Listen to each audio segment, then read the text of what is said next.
Ladies and gentlemen, NASCAR Cup Series racing is back, and here this weekend it is the Iowa Corn 350 in the return for the Cup Series for the first time in 2 weeks since the Brickyard 400 at the Indianapolis Motor Speedway. The final off week of the season is done, and now we have 4 straight weeks to set up who will be the 16 drivers competing for the NASCAR Cup Series Championship in 2026. 14 races straight to the end of the season between the final 4 races of the regular season and then, of course, the 10-race chase. 4 drivers are locked in, still 12 spots available over the next 4 weeks. We'll see a couple more drivers more than likely clinch a spot after today's race, and then going on and forth into the coming weeks. It's going to be fun to follow along. Here in this race today, I'm excited for this one. Iowa is a short track. We saw a lot of slipping and sliding yesterday between practice and qualifying and on-track activity. Drivers seem to be on the edge of control. So what is that going to look like over the course of a 350-lap event here today? The first race here, of course, with the newer short track package, 750 horsepower, of course, an increase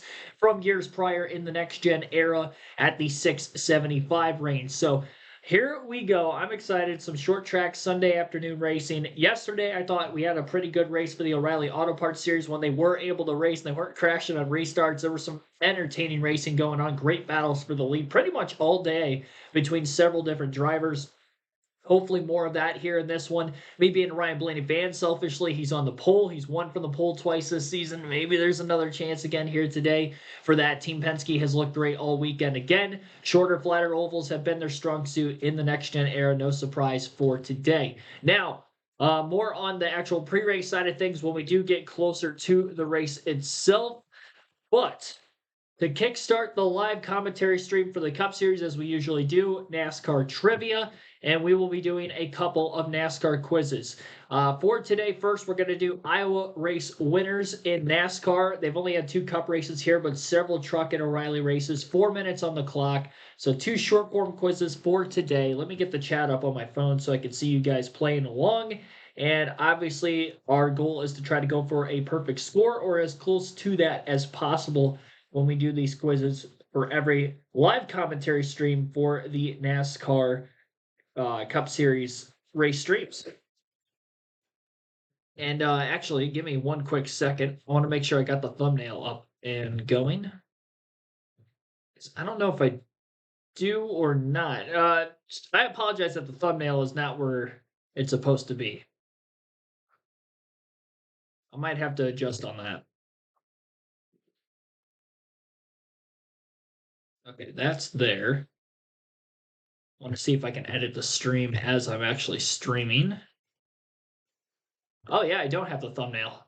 Apologize for that. It was missing. There we go. Okay, thumbnail should be off and running now.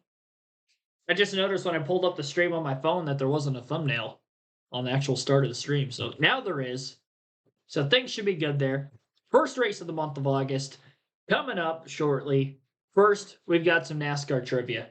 I looked at a lot of the O'Reilly Series winners during the O'Reilly stream yesterday, not in preparation for the quiz, but just because there was a lot of cautions in the race and I wanted to see if it was a track record. So I might actually get a pretty damn close to perfect score on this one. The problem here is going to be the fact that we're on time constraints. 4 minutes is not a lot of time. Byron, Blaney, the 2 winners here. Keselowski, he's won some races. Kyle Busch has one. Justin Allgaier is on the list. Sam Mayer has won the last couple of races here up until this season. Eric Jones is on the list quite a few times. I know Brett Moffitt has won some truck races here. Todd Bodine. No. Hornaday, maybe? No. Okay, let's skip that. Johnny Benson for trucks. Mike Skinner won the first truck race here. Trevor Bayne, Stenhouse. Did Edwards? He did not win one. Okay. Austin Dillon's won a truck race at this track.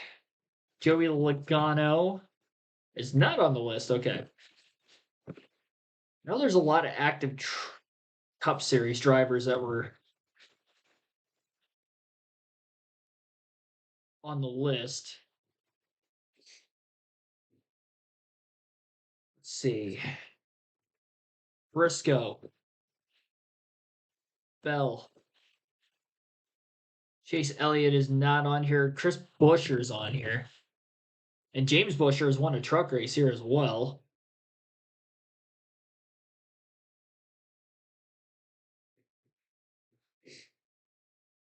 The early 2010 Truck Series races are going to be really difficult to get on here. Elliott Sadler.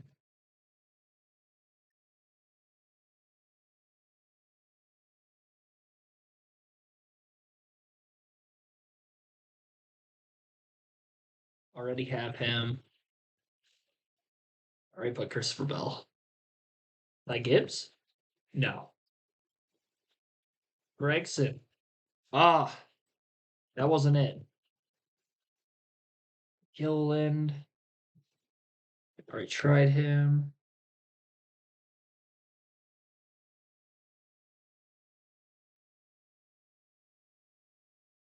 "2017 Trucks" is interesting. Enfinger. Then Rhodes. Crafton. Matt Crafton's on here. Just over 60 seconds left, 31 of 37. I felt like I can get all the O'Reilly names. There are active Cup drivers I'm missing right now. Chastain on the list.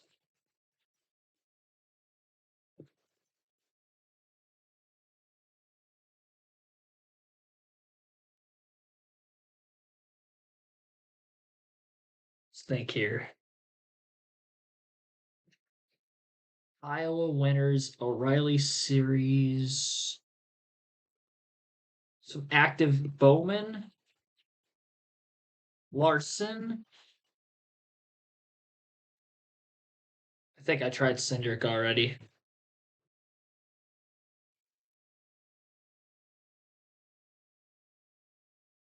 Oh, it froze on me. Well, that's just not fair. I lost like 13 seconds because the screen froze.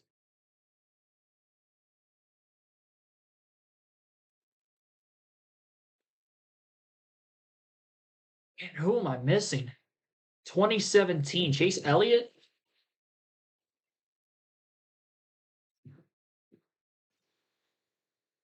Ryan Preece. That was the active driver I was missing. Ryan Preece. And then John Hunter Nemechek was an active driver I was missing for the Truck Series. So both 2017 races for O'Reilly and Trucks I was missing. Ryan Preece, that probably would have been with JGR, I think. And then Nemechek with KBM in 2017. Then Sam Hornish Jr. won 2 races here in the O'Reilly Series. Timothy Peters won 2 truck races, 2013 and 2012. So, I mean, we only missed 4 names. 31 of 37, all but 4 names, 84%. Pretty good starter quiz. First time we've done this in a couple weeks. Of course, it's the first Cup race in a couple weeks. Average score 78%. So we did get above average. I want to see. Let's do Iowa Xfinity top 10s. First race here was 2009. This only goes to 2017, so this is really going to test my my brain capacity here for NASCAR knowledge in the 2010s. Because O'Reilly Series 2010s is tough for me. There's going to be some Cup regulars on here, but because this was a standalone event for so long, I don't think there's going to be a lot of Cup guys on this list. I could be wrong, and I think I just got to name them just in case, but we'll see what we can do. So this is top 10s at Iowa, O'Reilly Series from 2009 to 2017. And it's only counting one of the 2 2017 races. So like Ryan Preece, the race he won is not on here. I think it's the other one. I'll put Preece just in case so I don't forget. Okay. Yeah, he's not on here. We'll throw Daniel Suarez, Austin Dillon, Ty Dillon on here as well. Chase Elliott, Christopher Bell is not on here yet. Okay. Eric Jones, William Byron, Elliott Sadler, I named already. Throw Regan Smith in there. Danica Patrick on here at all? No. Almirola. Okay, he's on here. Stenhouse. Trevor Bayne.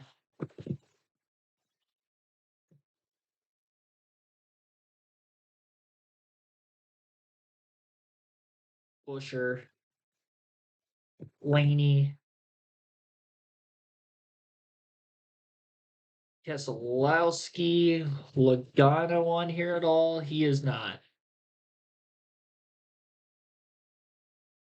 Carl Edwards race here. He did. Try like a Denny Hamlin. Matt Kenseth ever race here?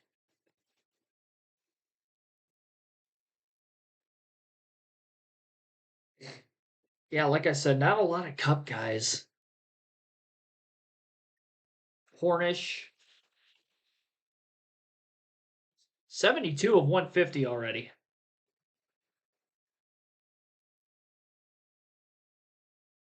No Nemechek.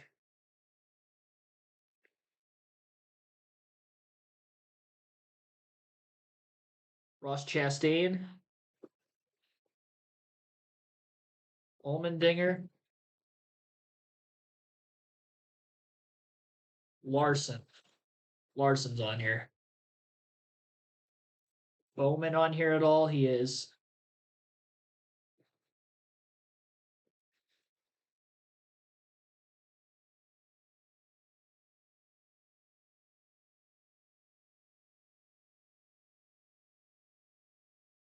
Sam Mayer's not going to be on here because this only goes to 2017.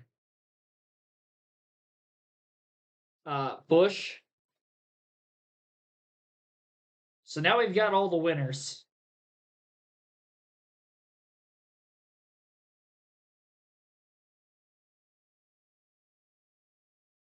Do like a Todd Cleaver.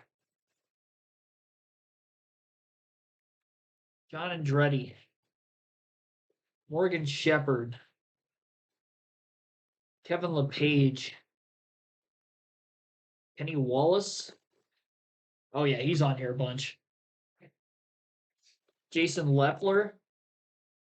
Casey Kane. Oh. David Runeman. He was in Cup already. Michael McDowell's on here a ton.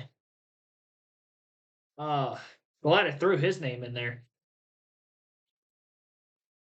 Gillen, no. David Reagan.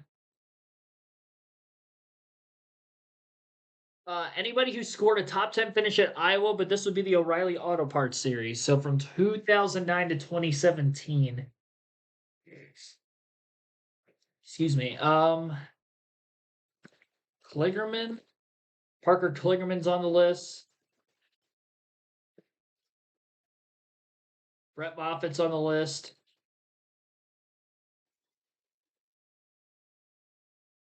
Mike Bliss. He's on here.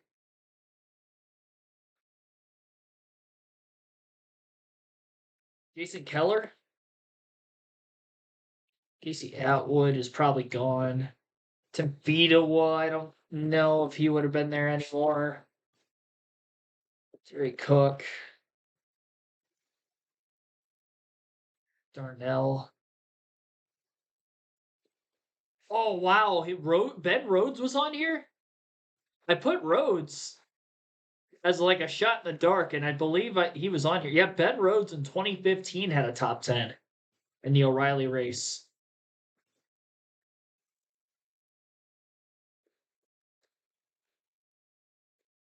Stremme? Sorensen's on here. Yeah, Reed Sorensen's on here.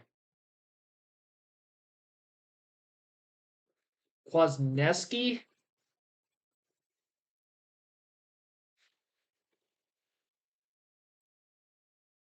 I could have spelled his name wrong. Yeah, no Zilich. Yeah, this only goes to 2017. Which is kind of crazy to believe that Zilich would have been like 10 years old.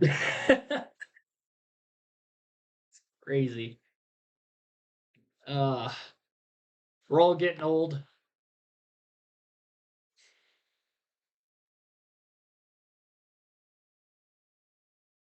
Is there like a Michael Waltrip? Truex? I doubt Earnhardt raced any races here.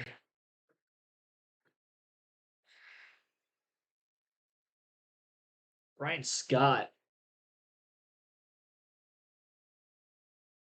Blake Cook.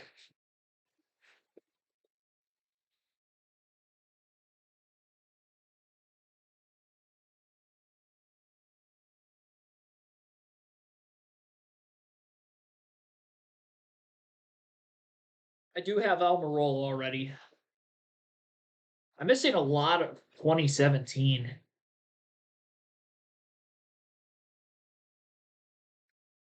Who all would have Michael and net?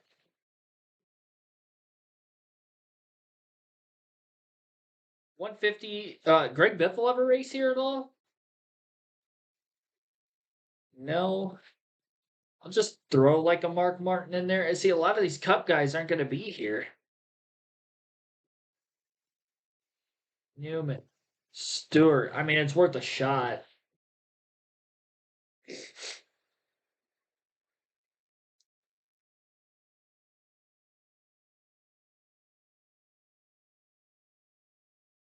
Top 10s at Iowa in the O'Reilly Auto Parts Series. Paul Menard.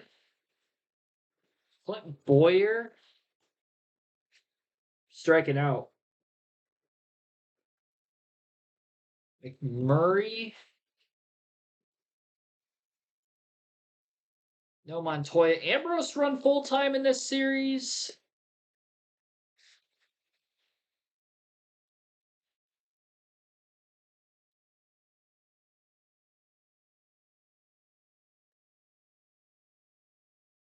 Schrader. I do have Jones already. I didn't put Justin Allgaier on here yet. Well, I did now. That would have been a big mistake. That would have been a massive mistake. Thought I had all the former winners here. I guess I was missing one.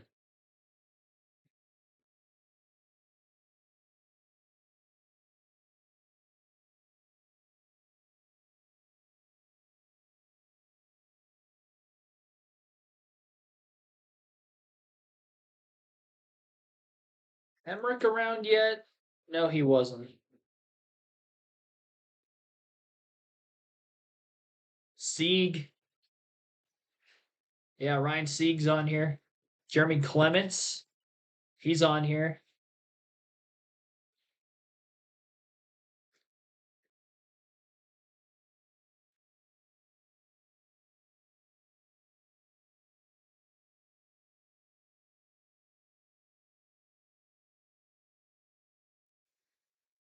Junior Motorsports.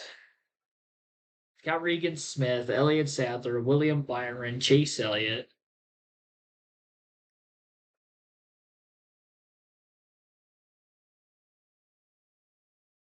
Michael Annett. Justin Allgaier.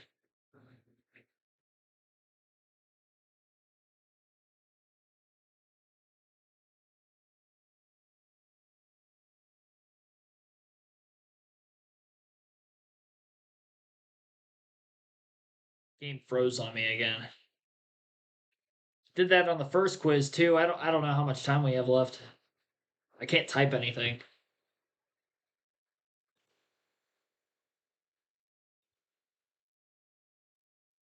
Oh no. JJ Yaley, that's a good one. I can't type anything though. No. Isn't responding. Yeah. Well, that's unfortunate. If we're not going to be able to finish this quiz. David Starr's another good one. I don't think we're going to. Yeah, I can't do anything on this page. Well, that's unfortunate that Sporkle wasn't really working today. The first quiz was short enough. This one was 12 minutes, and yeah, I don't think we're going to be able to finish it.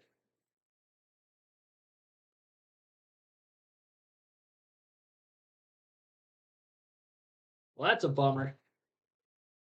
I'm going to go back to it just to see some of the names on there, because why not?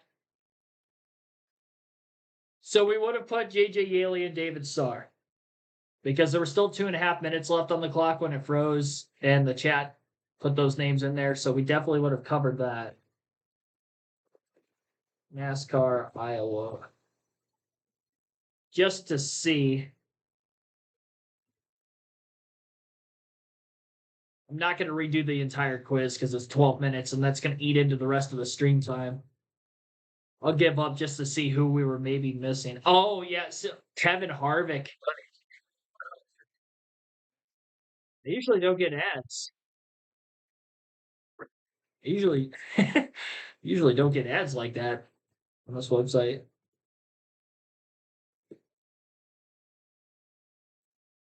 I don't know what it was for, but I don't care. Yeah, Kevin Harvick. That's a big one I was missing.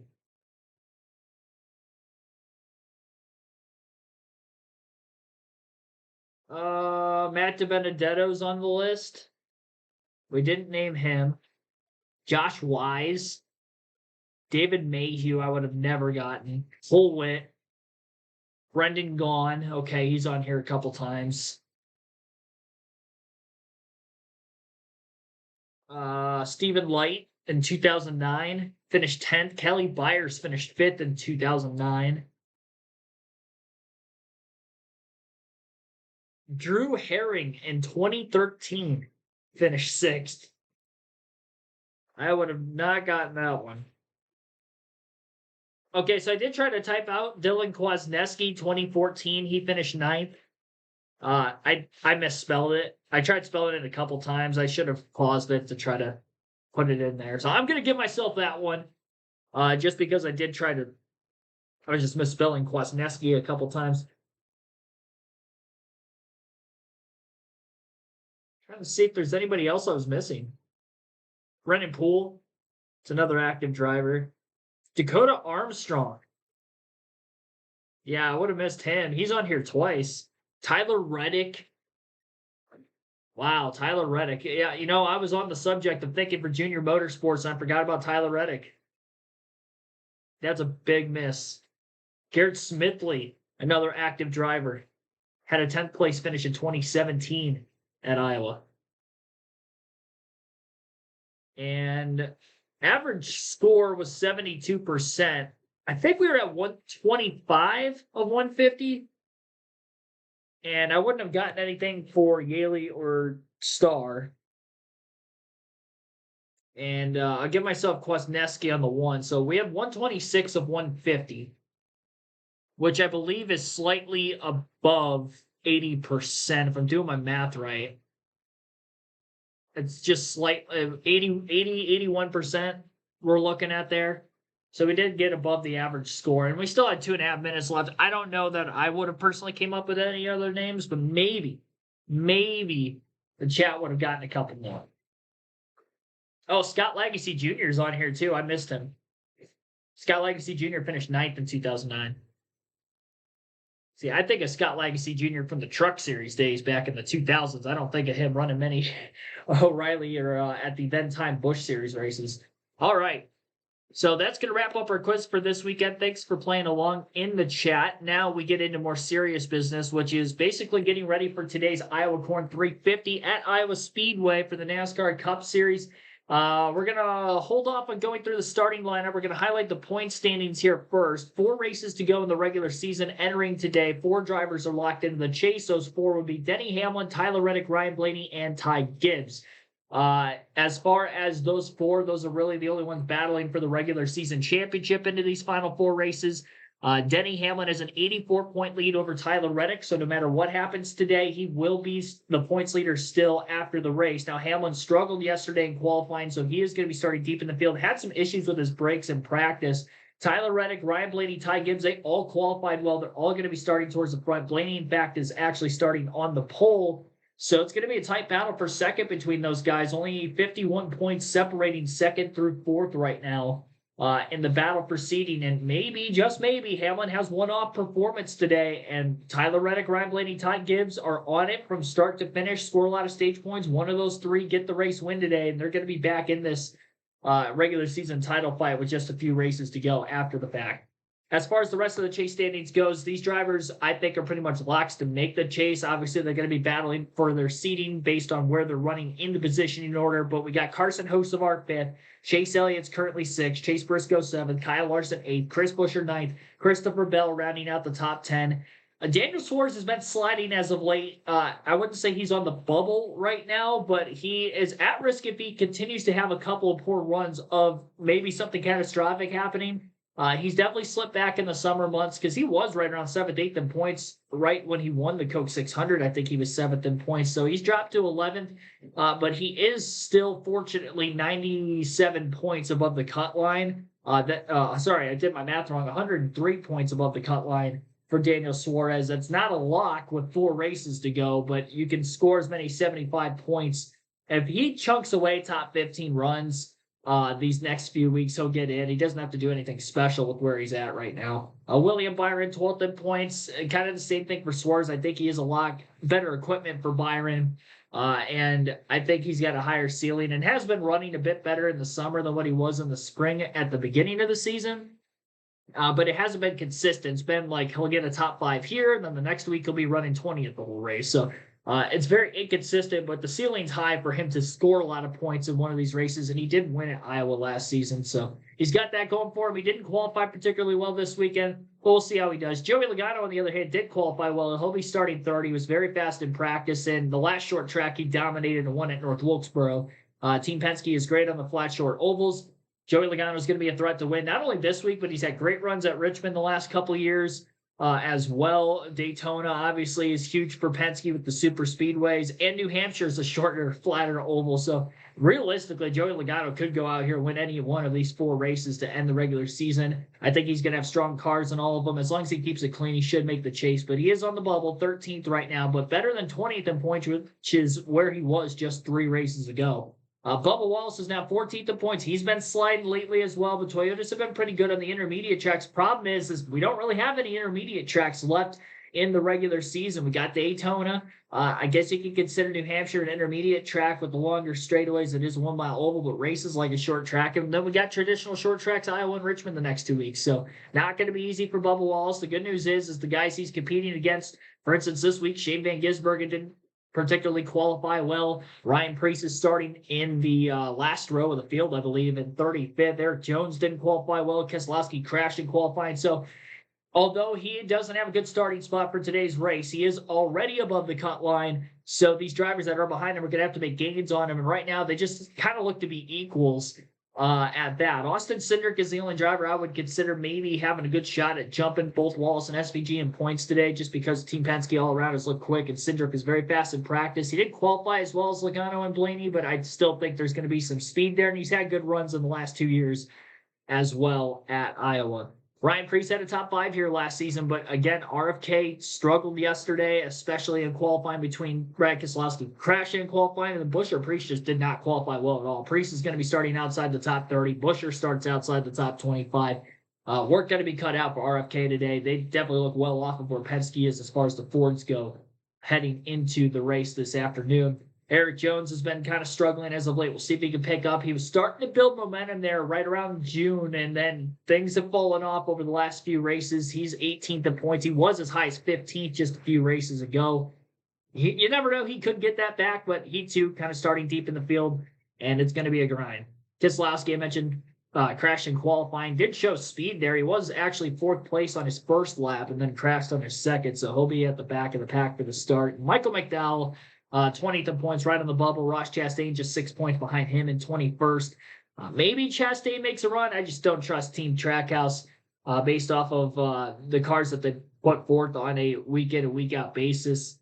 Intermediate tracks have been their strong suit, I'd say, for the next-gen era. But this season has been kind of an anomaly where they pretty much only have good runs at random races. There has been literally no consistency for them as far as Chastain looks to be quick. And if we look at the season statistics, for instance, for Chastain, he only has 1 top 5 finish this year, 4 top 10s. So the fact that he's going to get, even half of that would be pretty good for him. And it still might not be enough at the end of the regular season. He is, let's do the math real quickly. He is 88 points back. That's going to be tough to overcome. Not impossible, but it's going to be tough when you're lacking the speed for most of the season. These guys are in the point standings where they're at right now for a reason. I mean, we'll just put that up there because the season that they put together through the first 22 races collectively have been, for instance, Chastain, a 21st best driver. So for him to make that leap, 5 more positions on average over just the next 4 weeks is going to be very difficult. Thanks for staying tuned in, by the way, if you are watching and have been watching since the start of the stream. We're not too far away from the drop of the green flag for today's race. That's an outlook on the chase standings, and all that information will be scrolling across the top of the screen throughout today's live commentary stream, and the same goes for the rest of the regular season here for the NASCAR Cup Series.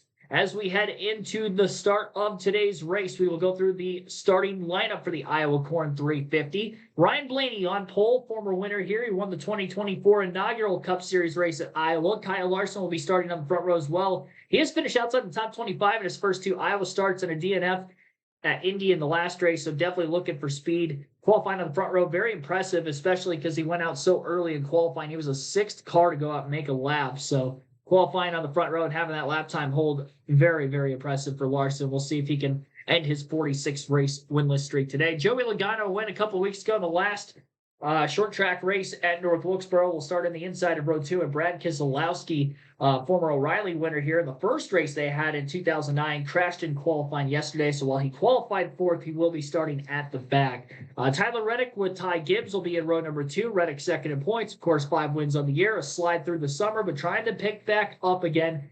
He's got a chance to do so today with Hamlin qualifying deep in the pack and struggling yesterday in practice as well. And as for Ty Gibbs, he's been heating up in the summer. He's 4th in points, and he has closed insurmountably on both Reddick and Blaney over the last several races. Austin Dillon will start inside of row 4. Good short track racer, had a top 10 here last season. And Connor Zilch, one of his better qualifying efforts of the year, will start in row 4 as well. Row 5, Ross Chastain and Eric Jones are both below the chase cut line, but on the bubble as they look to push forward, starting in the top 10 today. And row number 6 will be Michael McDowell and Austin Cindric. Row 7, Josh Berry, who had a top 10 here in 2024, and Zane Smith.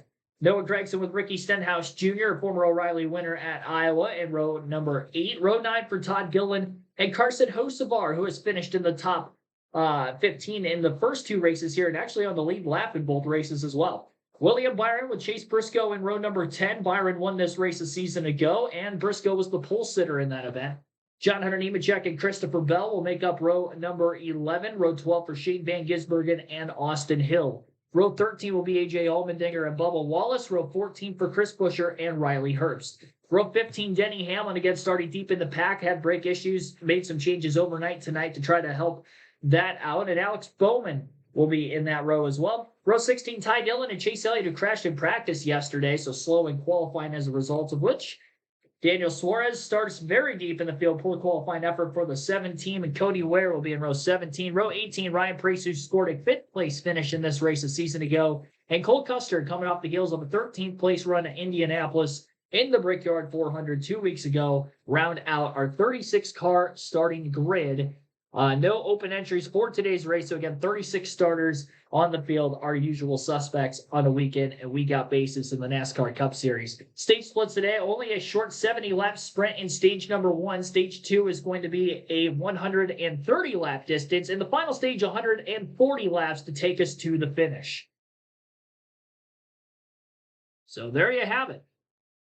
Starting lineup for today's race, pre-race. Wrapped up in the books. Guess what's next? Drop of the green flag. Lights are out on the pace car. They will be going green this time by, and we're going to be having some fun here at Iowa Speedway today. Ryan Blaney on the pole, and we will see if he can go for his 3rd win of the season. His first 2 wins this year, he had started on the pole and led the most laps in both races as well, at Phoenix and at Atlanta. Very promising.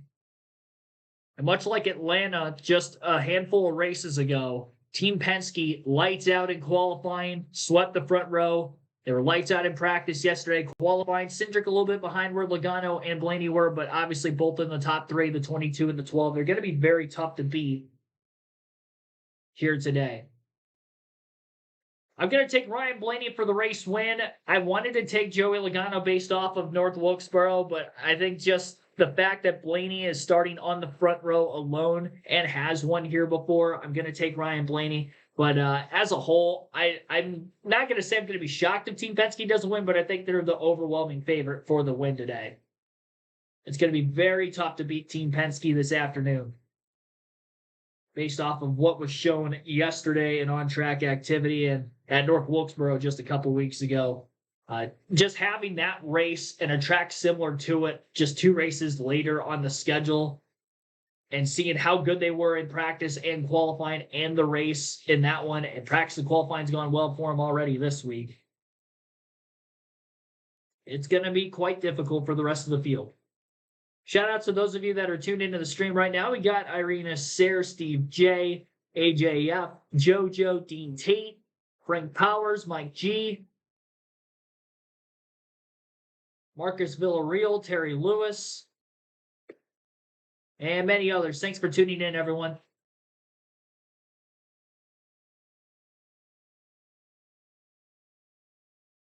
Bulls at North Wilkesboro and Atlanta. You know what? He won stage 1 at Phoenix earlier in the year. He did not qualify on the pole for that race. I apologize for that. And he qualified on the pole at North Wilkesboro, but unfortunately had to start at the back at the beginning of the race, so it took him quite a ways to get up into the top 5 in that one. Whereas teammate Joey Logano did not start at the rear, was fast and dominated, led the most laps, won the race. Stage win as well for Logano that day. Joey Logano's got a real shot to get to the top 10 in points by the end of the regular season. Momentum is riding high. A couple of flatter tracks have worked out well for him these last couple of weeks. A win and a third at Indy. Starts top 3 again this week. We shall see. Ryan Blaney electing the outside of row number 1 for the start. That was by far the dominant lane in the O'Reilly race yesterday for those who watched on restarts. Going to be tough to beat that outside of row number 1 today as we get into this race. Double-digit caution count in both the O'Reilly race yesterday and the Cup race at Iowa last season. So going to be interesting to see how this race is going to go today. A very short sprint for stage 1, 70 laps first as we get things started. Green flag is in the air. We're underway in the Iowa Corn 350. Good initial start for Kyle Larson in the 5 as he actually had the nose out in front of Ryan Blaney, headed down into turns 1 and 2, but Blaney's going to get the run off the progressive, banking in that outer line to clear Larson off turn 2 and stays clear and pulling away just a bit into turns 3 and 4 on the opening lap. First lap led of the day will be for the pole sitter Ryan Blaney. Kyle Larson clear for second, still side by side for third between Ty Gibbs and Joey Logano. A lot of double wide action. The rest of the top 10 pretty much behind the 22 and 54 cars as well. Connor Zilich side by side with Tyler Reddick in the 45. And 3 wide just outside the top 10. Couple cars trying to split through traffic. Carson Hocevar, one of those in that 3 wide battle. Maybe not a surprise to see the 77 going for it this early in the race. Can't win the race on lap 3, but you can certainly lose it. Track position always important with this next-gen car. It's just tough to pass, maybe more than ever at pretty much every track. Iowa not going to be any different here today. 3 wide now, Chastain. Tyler Reddick in the middle, lost a spot. And Eric Jones. Oh, Reddick is sideways, slides up into the 43 and into the wall. And that is going to be an early day ender for Tyler Reddick, who comes in second in points. And the miserable summer stretch continues as he crashes with Eric Jones, a bubble driver for the chase, who also might be done for the day with some significant damage. Eric Jones, I spoke to him this morning. He was very optimistic about his opportunity for a good run today. Say, how about this? The tale of 2 seasons for Tyler Reddick. Oh, yeah. Remind everybody, he started the year with 3 wins, Daytona, Atlanta, Coda, backed it up at Darlington, against Kansas. 5 wins on the season, and then it's gone ice cold really since San Diego. Only a couple top 10s, and here he is. Heavy damage to the 45. This is going to have a big ramification when we look at the chase standings later in the day. Let's see what happens, Jeff. You see right here, the 45 goes to the bottom of the racetrack, and right there, Slipped out from under him. before he gets to the bottom, we've seen it over and over. And a good job by all these guys missing this wreck. See, Reddick turns, and right here, you saw it bounce through those bumps. He's got a short entry, meaning the 43 is on the outside of him. He's got to turn sooner than he wants to. Watch how quick he comes around. Soon as he goes through those bumps, it's around on him. He has no time to catch it. Very reminiscent of Brad Keselowski in qualifying. The view from the Bushlight Chevy. Ross Chastain had a front row view of that. Collects Eric Jones, a 43, who just has to be asking, what do I need to do? I qualify well. I'm up front, continuing to build pace in that Legacy Motor Club Toyota. And Tyler Reddick loses it underneath you, and you have heavy damage. And on a day for Tyler Reddick, we talked a lot. It's been a lot of conversation about Denny Hamlin potentially having brake issues. He potentially could not have a good day. Could have been an opportunity for Tyler Reddick. We'll see how Denny's day goes. But the other guy was Austin Cindric. It happened right in front of Austin Cindric. Last spot right now in the chase. That was close. Great job, Riley Herbst. Jim pointed it out a little earlier. Herbst did a nice job. This is the view for Jones. And that's so frustrating because there's absolutely nothing Eric Jones could have done differently. Let's talk more about the 45. Here's Kim Kern. Kimmy? Yeah, this incident likely to be a surprise to crew chief Billy Scott. When I sat down with him earlier today, he said yesterday in practice they felt good. In fact, felt like they were one of the best cars and would be chasing the Penske cars for the win. He said Tyler's balance was good. In fact, he even said he felt like Tyler found the limit yesterday in practice. They were confident to Jeff. Maybe not. They were hoping to capitalize on their good starting position with the issues that points leader Denny Hamlin has had this weekend. If they do get this car fixed, they will go on the DVP right now. Tyler did tell his team, I'm going to need a new steering wheel. So already we're under caution. Appropriately, we can go to the pace car with Trevor Bayne. Trev? Diff, I didn't expect to be back out here already, but here we are after just a couple laps, and you can already tell with these extra caution laps, all the rubber's picked up from the O'Reilly's race. Track is completely reset, I can say. Also saw the 43 spin out after the crash down here in turn 3, and that's why he backed up the pit road. Tires went flat going into 3 after he had already recollected it. A lot going out on the racetrack right now. Crazy view, guys. Unfortunate circumstance for Eric Jones. Wrong place, wrong time. Hey, it's Ryan Reynolds here. Tyler Reddick was in the middle of 3 wide through turns 3 and 4. Kind of backed up, got settled in, got back down to the bottom lane of the racetrack, and in doing so, car steps out from underneath him in the very next corner in turns 1 and 2. Gets loose, overcorrects into Eric Jones, who is to his outside. Both cars slam into the retaining wall and will likely be done for the day. I definitely don't see Reddick's car returning back on track by the end of this. Maybe Eric Jones can get some fixes in there as he backed his car onto pit road in reverse fashion, but obviously going to be very slow because he's got quite a bit of damage as well. So Tyler Reddick scored in last place again. I'm going to take a look at some of the rough finishes that Tyler Reddick and that 45 team have had. Obviously, they led in points for the first half of the season, getting 5 wins in the first 9 races, but it has been an absolute fall from grace. This is going to be his 4th finish of 30th or worse in the last now 7 races in that stretch. Sonoma, he finished last. Chicagoland, he finished 36. I think there were more than 36 starters in that race. But, yeah, last at Sonoma. 36th again at Chicagoland. 30th at North Wilkesboro. Now, the good news is for Tyler Reddick and any Reddick fans out there is although he has struggled, 35th at Michigan, too. I didn't even see that on there. Obviously, that's outside of the 7-race window. 25th at Naval Base Coronado. But he has had speed when he is finishing races. He has struggled to get to the end of races recently, which has obviously caused this downward spiral in the point standings. But when he's finishing races, he's had speed because he finished second at Pocono. I mentioned about San Diego that he was leading late, and even if Corey Heim beat him straight up, he was going to finish second had he not had a tire go down with contact late in the race. But because of that, he ended up finishing last in the league lap, struggled to get to the finish there. And then 2 DNFs the next 2 weeks, Sonoma, Chicagoland. He did get 8th at Atlanta, and he was very fast in that race. He ran top 5 most of the day. A lot of stage points. North Wilkesboro, again, really failed to finish 30th. And then top 10 at Indy last week. Had some speed again. So he's had speed in races he's finished. That speed has not gone away, but the struggle to get to the checkered flag has been what has costed that 45 team over the last couple of months. Apologize for what happened there. They know that it was not Tyler Reddick's fault in this incident, but what comes to mind is what Eric Jones said earlier this week. Remember, he is below the chase cut line, and he was very clear in the media saying one more bad finish, and in essence, our chase hopes are over. We are done, and this is certainly not what they wanted very early in the race at 43 in the garage, Dave. Marty, in pre-race, Kim gave the report on lack of brake issues for several teams, including Denny Hamlin. We'll listen to this radio after the race started.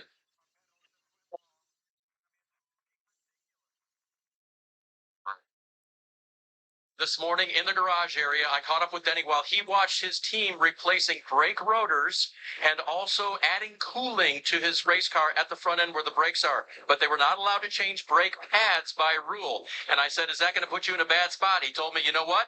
I think the only thing I'm going to be able to do is to go slow. The one part, Steve, that they wanted to change to really make a difference, they're not allowed to, and so this is going to make a big impact. Yeah, Dave, it's a great report and a lot to unpack. So basically, these cars, when they show up on the weekend, they roll through inspection and then they are impounded. There are only a certain list of parts, pieces, and adjustments that are allowed without losing your starting position. There's also an instance where, say, the steering rack or the brake rotor has an issue. Those are single source parts, meaning all the cars have the same ones they must buy and run. NASCAR understands because you're in a box, you go to the when that is the situation, but you're allowed to change it. Parts like shocks, springs, even brake pads are team directed. They get to choose what to put under the hood of these cars, presumably to affect the setups. NASCAR, or Joe Gibbs Racing, both the 11 and the 19, asked to change brake pads. They were denied that, even under penalty. And where this gets sticky, Jeff, is there's a conversation about safety. NASCAR did say if the pads were crumbling or defective, we would have allowed them to change it. But if they're just running too hot and not performing, we feel that this is what the teams have had to come to. I'm a little torn on this. I understand the frustration of Gibbs, but I also understand the point of NASCAR, which is we do not want cars showing up to just develop parts. And if we allowed everybody to just change whatever they want, even under penalty, we might have these development teams show up. So it's a complicated subject. It's important to understand why we got here. NASCAR is trying to lower some costs, make it a little bit easier for the teams to operate. And then also, I agree with you, the safety thing, that does create a conversation, right? And so how can Denny Hamlin manage this day along with his teammate? We got the 35 car potentially has an issue, and then also Briscoe potentially with an issue. We'll see how they all deal with it. And if there's a little loosening of the pressure somewhat, is that Tyler Reddick, the guy closest to him in the points, is obviously in the garage area. Hey, Trevor, what's it like to be in the pace car here or at the time of making the choose? Tell us your perspective. Well, I still feel it in the way, Diffie. They're ready for me to move out of the way again, but watching that choose there, Blaney has not stopped working his tires the entire time. I talked about how this track is picking up the rubber every time. The rubber's not staying down. He obviously thinks the outside's going to be preferred here. We'll see how it works out for him. Ready to go. Outside was successful the first Yeah, time. it sure was. Kyle Larson got a good jump. We go back into that restart. Good jump on the restart for Blaney, a little bit better than what he had on the initial start versus Kyle Larson. He was still able to clear off turn 2 the first time, but shouldn't have any problems with that this go around once again, and that is going to be the case.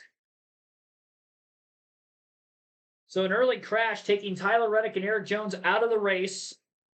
Tyler Reddick second in points, 84 back of Hamlin coming in. Denny Hamlin having brake issues as a development story that took place yesterday in practice. More of the same issues early in the race today. They did not make the necessary fixes. And also, Eric Jones, of course, on the chase bubble coming in on the outside looking in. In fact, 18th in points entering the race, having this early exit, going to be very detrimental for him and trying to make it into the 16-man chase here over the next couple of weeks. And he's probably going to need some help with other drivers on the cut line having some early problems or poor finishes. Joey Logano to the inside of the 5 of Larson for the lead. Slipped up a bit in the inside lane of turns 1 and 2. Did a good job keeping it off the 5 car. They still run side by side through turns 3 and 4. Larson so close to clearing on the front stretch. Logano hanging in there. Nemechek up the racetrack into Michael McDowell after being 3 wide on the bottom of the screen being shown on the USA broadcast. Christopher Bell was 3 wide with them, was able to clear as both cars to his outside went up the racetrack and out of the groove. So a lot of overdrives yesterday in the O'Reilly race. Drivers getting above the fresher asphalt, which was layered on the bottom 2/3 of the racetrack in both corners. And already a couple times here today, more problems with that as drivers are on the edge of control. It's hot. It's summertime. It's a slick racetrack. Higher horsepower here than we've had in the first 2 next-gen races at Iowa with the rule changes made this last NASCAR offseason for tracks 1 mile and less in length, as well as road courses that they would be adding to 750 horsepower from 670. Also probably causing a little bit of that slipperiness. So Ryan Blaney's out ahead by about 9/10 of a second over Kyle Larson. He's led all 19 laps so far. Joey Logano 1.3 seconds out of the lead in third. Ty Gibbs in fourth is a second and a half back. And Austin Dillon up in the top 5 early on at 1.8 seconds out of the lead and looking good as he gains ground on Ty Gibbs for fourth. Happy with what they did yesterday.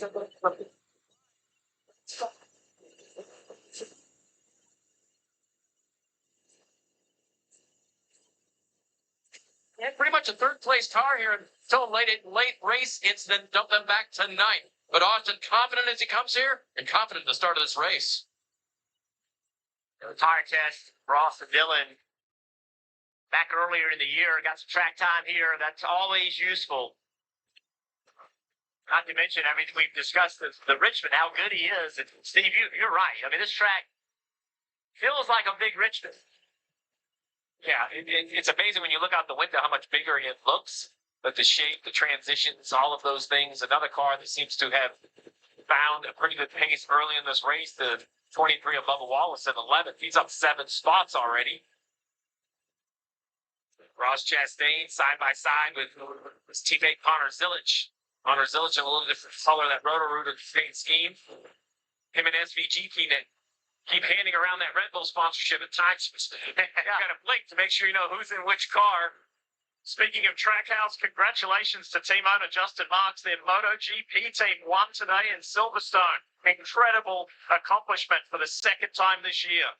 Now, also worth pointing out as we look off the back light of this Busch Light cam, this back bumper of Ross Chastain, back to Zane Smith.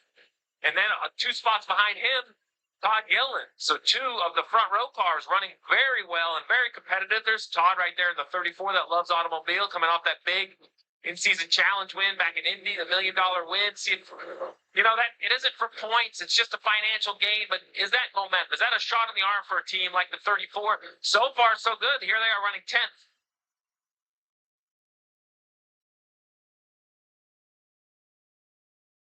By the way, it's worth flagging something, if you hadn't seen the news earlier this week, that if this indeed comes to fruition today, you won't be surprised, Chip. If a caution falls within the last 10 laps of either stage 1 or stage 2, that will mark the end of that stage. What are your thoughts on that amended rule? Well, I think it's a great idea. What we saw in Indy a couple of weeks ago was a caution came, and we've seen it before as well, actually many times. Caution comes right before the end of the stage. That makes a lengthy caution. They restart the stage. Then they go and they finish the stage. That creates another caution. It's just way too much time without cars racing under green. This has an opportunity to shorten that up, show the fans more green flag racing. Big moment early in this race involved 23-11's multi-time winner this year and championship hopeful Tyler Reddick. He's with Kim. Yeah, he's out of the care center. Tyler, did the car give you any feedback before it snapped? What happened? Yeah, it was a bit uncharacteristic for sure. Just hit it for my team, but Eric Jones and everybody in Lexi, they need a strong day, and it's not ideal, obviously. If I'm going to take myself out, that's one thing, but I took out a fellow Toyota teammate that needed to have a good day. So 100%, it's on me. Something normally don't make those kind of mistakes. So very disappointed, obviously. But yeah, for us, I mean, we had signs of that, run 1 in practice out of our Flyhouse Camry, and run 2, fire from us much better. So yeah, just gut wrenching on a lot of levels. I thought we kind of figured out what we needed to do for the race today, and made a killer mistake early. Tyler Reddick definitely down on himself there, and I don't know that that car's going to reach the racetrack again. Incident on the opening laps in turns 1 and 2, car breaking loose and overcorrecting into Eric Jones, taking 2 Toyotas out of the race early on. Again, Reddick second in points coming into the race here today. Does not want to lose ground in the standings. Ty Gibbs and Ryan Blaney are right there behind him and could easily overtake him in the points and drop him back to 4th with good days today, maybe even a win. Ryan Blaney leading every lap early. Ty Gibbs up in 4th after qualifying in the top 5. Definitely not looking good for Tyler Reddick, and Eric Jones, of course, on the chase bubble. Probably going to need a little bit of help from other drivers around him, having a bad day now, whether that's this week or in the coming weeks with just 3 races left in the regular season when the checkered flag falls this afternoon. Ryan Blaney does not have the fastest lap of the race. In fact, Kyle Larson at lap 25 was able to put down the fastest lap with a 24.17. Blaney only a few hundredths of a second off of that, or thousandths of a second, off of that for the fastest time. Blaney, obviously, with the clean air and clean track right now, is 1.4 seconds ahead. Initially, on the restart, a couple laps into it, I should say, Joey Logano had battled side by side with Larson for a couple laps. He wasn't able to make the pass. Larson has since pulled away from Logano. Joey Logano is running about 0.3 of a second off of where the race leader Ryan Blaney was running that last lap. Ty Gibbs in the 54 has been outpacing both the 22 and now the 5 in recent going, just kind of struggling to get by the 22 for 3rd for the time being. I think side by side, lap after lap, a lot of trust. You have to give that guy underneath you. We saw the wreck early in the race, rather. Stenhouse trusting Chase Briscoe a lot, Eric Jones has been released from the care center, a victim of that incident with Tyler Reddick. Eric, there's been so much talk about your fight for the chase. What does this mean for you and the team over the next 3 races? Yeah, I mean, we're going to be pretty deep after this. We really just needed a good day, and we were starting off with that, starting up front. They're 8 after the 6 went to the back, and we don't get to really see how it was going to work out. So I felt good about getting some stage points and having a great day in the Dollar Tree Camry. And at this point, we've got 3 races. We got to just go try to win and run the best we can. It's over till it's over, but it's a tall mountain now. Yeah, you got a feel for Eric Jones. Really good qualifying and was running up front early on. There may be a problem with the 77 of Carson Hosebar. We'll look into that. Tell you when we come back as Blaney leads the way. Well, that's interesting. Hopefully it's not too big of an issue here early on. We'll go through the full field running order. We're already halfway through stage 1. Again, 70 laps on a short track. Not a long time. This is a very fast opening stage. 1 caution early in this one. Ryan Blaney is out ahead by now 3.9 seconds over Kyle Larson, just dominating the field. Joey Logano sits in 3rd. 4th is Ty Gibbs, and rounding out the top 5 and 5th is Austin Dillon. Connor Zilic still up there in 6th with a good run early. Ross Chastain, his teammate, in 7th. Zane Smith, 8th. Josh Berry, 9th. Todd Gillen rounding out the top 10. Bubba Wallace in 11th. Christopher Bell, 12th. Chase Briscoe, 13th. Carson Hosevar, 14th. And 15th is Ricky Stenhouse Jr. William Byron in 16th. John Hunter Nemechek, 17th. Austin Cindric, 18th. Noah Gregson, 19th. And Riley Herbst in 20th. 21st, Alex Bowman, Shane Van Gisbergen in 22nd, Ty Dillon 23rd, Michael McDowell 24th, and Denny Hamlin 25th.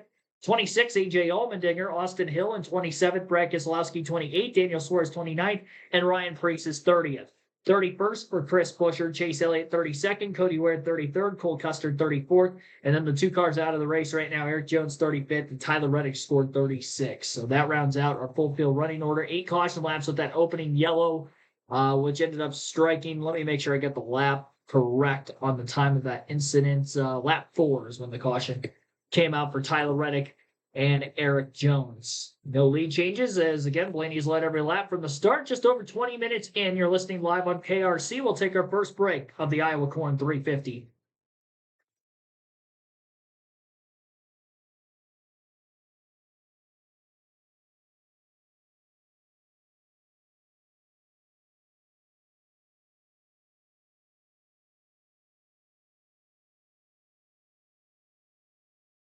Larson a little loose, lost a lot of pace to Ryan Blaney. Joey Logano getting closer to him. Blaney is kicking everybody's tail right now. I mean, he's been consistently about 0.2 of a second faster than the field, lap over lap.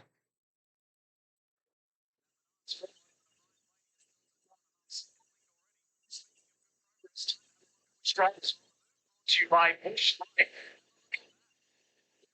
Boy, Ian Moss and rivals. Bubba Wallace, Denny Hamlin, both up 12 positions. That's nice moving forward. Very much so. As the 11th is going to look to the inside of the 97 of SVG.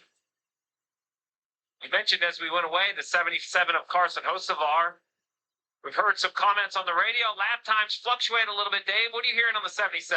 About 16 laps ago, Steve, reported this. Started a bit. Like a engine man. Yep. Okay, make sure alternator switch is turned up. Turn up. Yep. Okay. Yeah.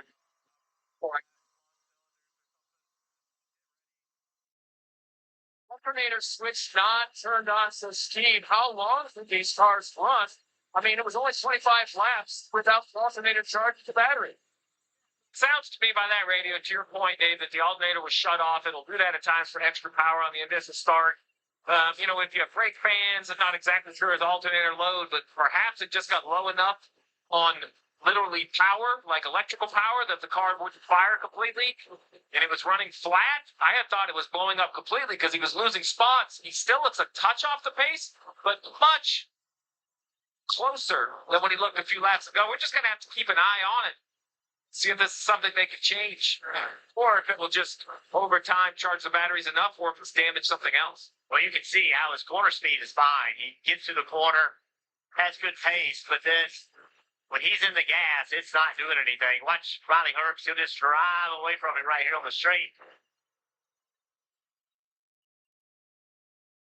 That's the English Chevrolet, the 77, 15 points. Hocevar has dropped down to 21st. Let's go closer back up the front. Top three positions being occupied by the last three champions.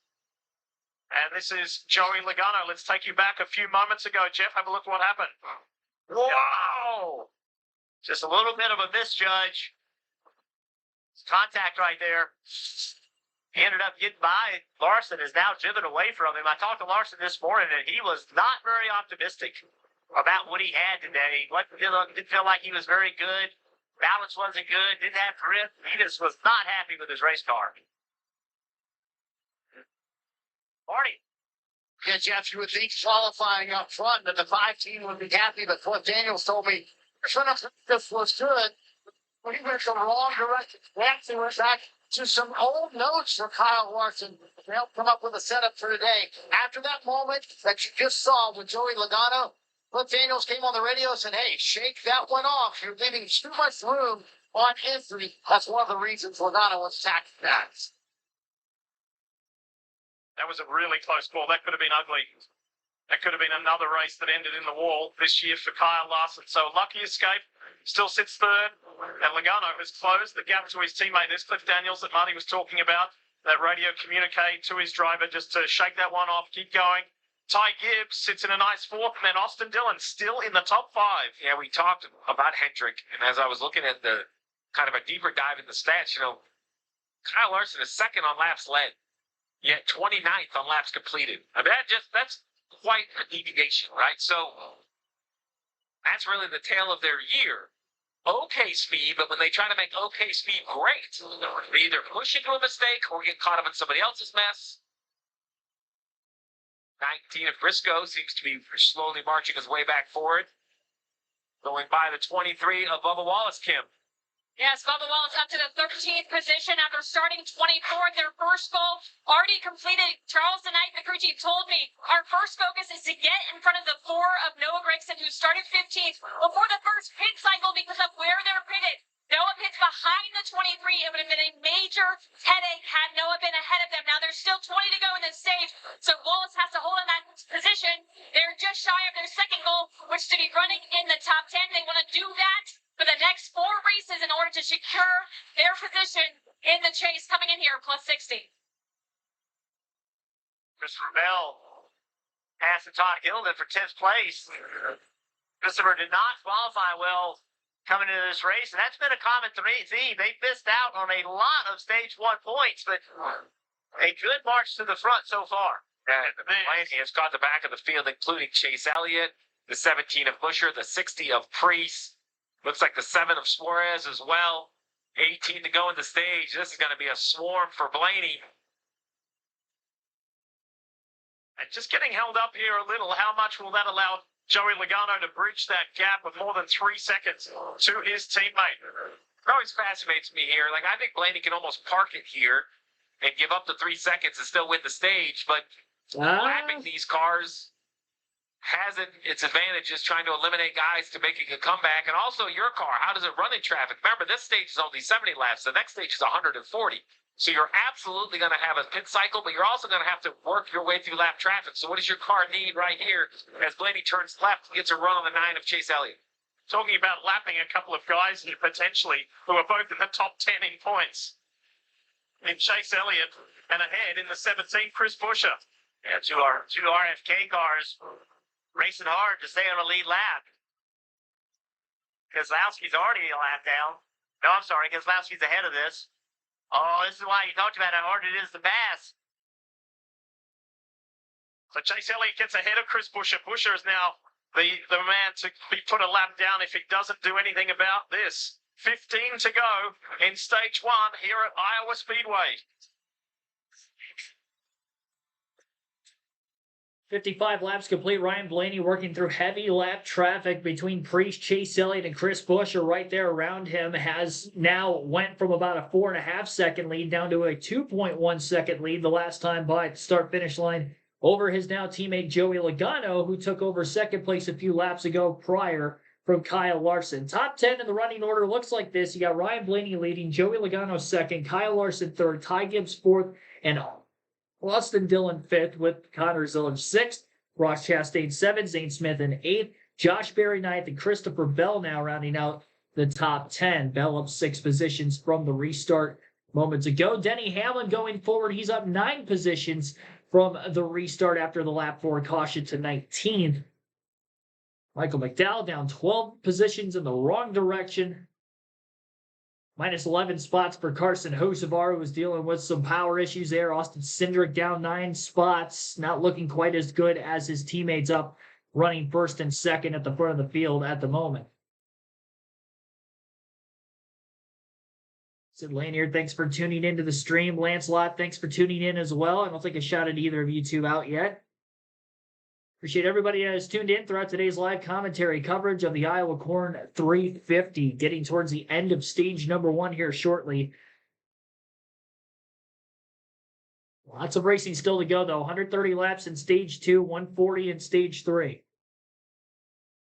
Blaney's been side by side with Chris Busher for a long period of time. They mentioned on the broadcast that Steve Letarte was like, I think he could just kind of park it behind these guys and not worry about losing the stage. I just didn't see that kind of pace in the 17, the 9, that if he sat behind him, he was going to be able to win the stage still, because we're down to 10 laps to go. And by the time he caught those guys, really only 7 or 8 laps have passed by, and the lead's down to 1.2 seconds. Joey Logano has been significantly quicker than our race leader.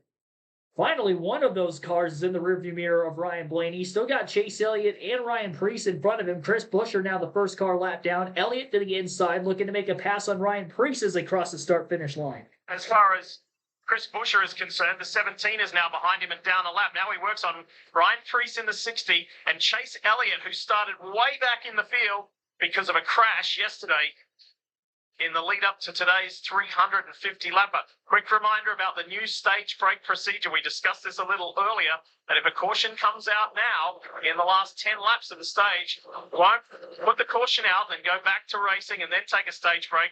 It will mark the end of the stage if a caution is to come out in this portion of this opening stage and stage 2 as well.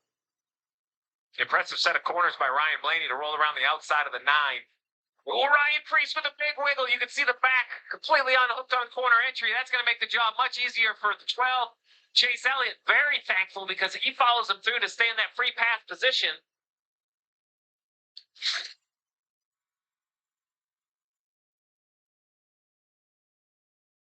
Oh, big loose.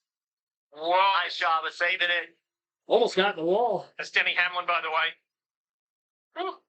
Wow. That is a handful. Really nice job keeping the car out of the wall.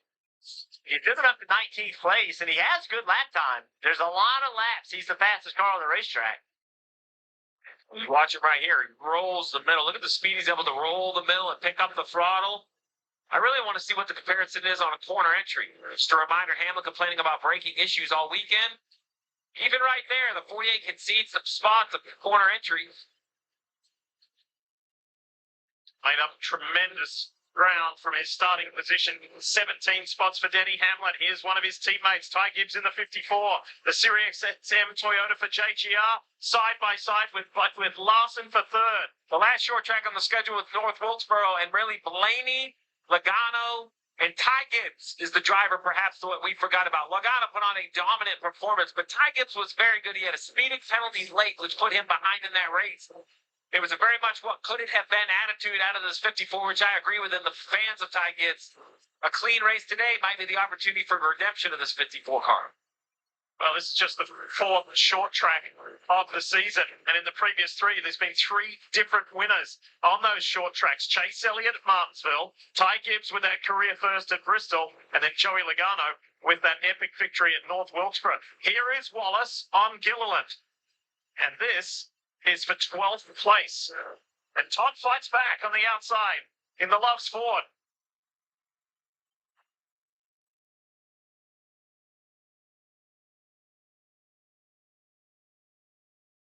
Jeff, what's it like when you come back to racing after was the tight. weekend off? How much does it rejuvenate you? The weekend off is very much wanted. It is a high pressure, long season, and everybody needs a little bit of break off, a little bit of break. Watch his contact, near contact. I think that's just how rough the racetrack is. It's just so rough. Your contact between Bubba Wallace, Todd Gilliland for position. Gilliland spent some time up inside the top 10 before moments ago and has fallen now back to 15th place in recent laps. Ryan Blaney trying to get by Daniel Suarez in the 7 right now in the final lap of the stage. We'll see if Suarez can hang on to the lead lap. Blaney is not able to complete the pass there.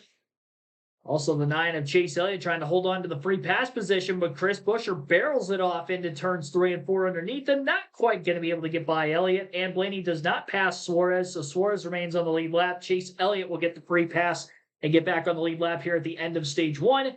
Stage caution is out, our second yellow of the day, as Ryan Blaney dominates the opening to today's race, leading all 70 laps from the pole. 1.3 second margin of victory in the stage over Joey Logano. Had as big of about a 4.5 second lead before lap traffic at one point.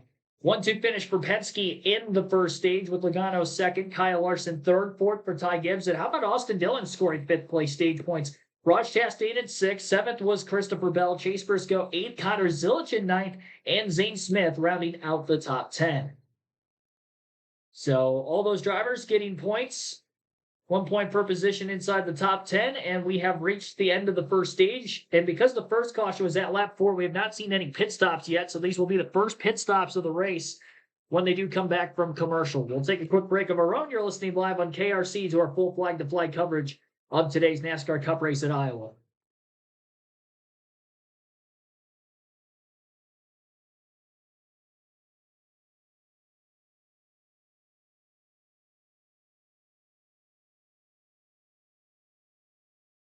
Yeah, definitely be sure to hit the like button if you haven't done so yet. Subscribe for more NASCAR content along the way. We're live every NASCAR race weekend for Cup, O'Reilly, and Truck Series races. Another short track next weekend, Richmond Raceway. That will be a Saturday night show for next weekend.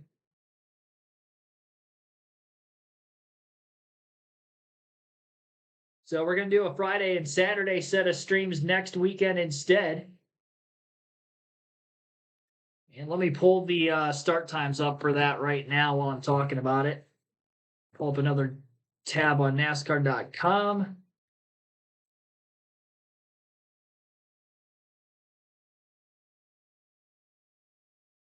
First Saturday night race of the NASCAR Cup Series season. We got 3 of them over the next month to month and a half. Richmond Raceway again Saturday night next week. We're going to go live at 6:30 p.m. Eastern. That race will be on USA Network. And then practice and qualifying should take place on Friday evening before the Craftsman Truck Series race. O'Reilly Series off next weekend, so it'll be trucks and cup only at Richmond. Truck race will be at 7:30 p.m. Eastern on Friday nights, which means that cup practice should kick off at about 4:30 p.m. Eastern. So we'll be live for cup practice and qualifying at 4:30 Eastern on Friday. 5 days from today, we'll see cup cars on track again. And then again, Saturday night at 6:30 p.m. Eastern, we'll go live beginning with our pre-race coverage for the main events of the weekend. And what will then be the third to last race until the chase.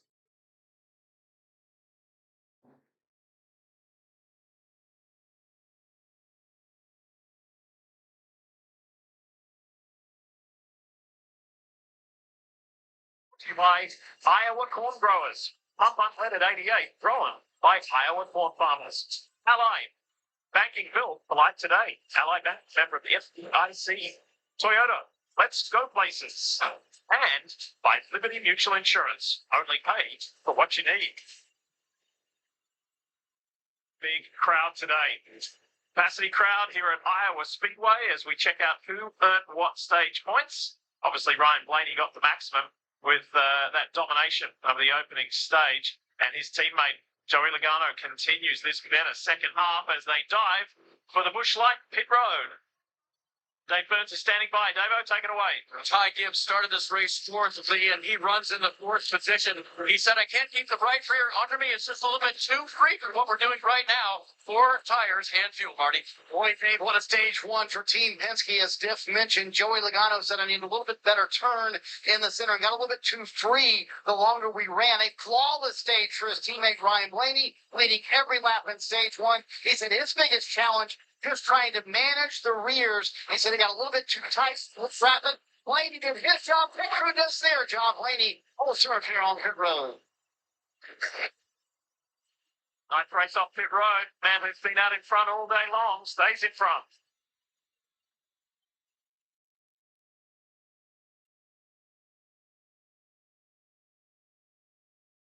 For Jim, life's big moments happen in seconds, like falling in love with Abby in as little as 2 seconds, or proposing to her in 78 seconds.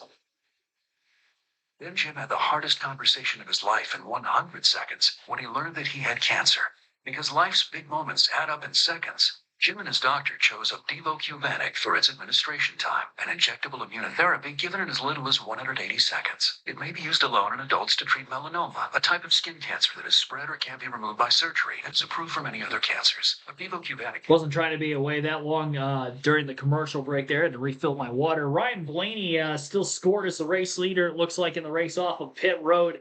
Joey Logano will be second on the restart with Kyle Larson third, Ross Chastain fourth, Austin Dillon still in fifth. Sixth is Chase Briscoe with Christopher Bell seventh, Connor Zilic eighth, Zane Smith ninth, and Bubba Wallace now 10th. William Byron, Josh Berry 11th and 12th. So it'll be about the top 6 rows or so when we get back racing.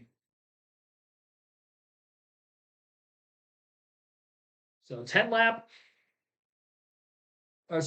lap opening stage.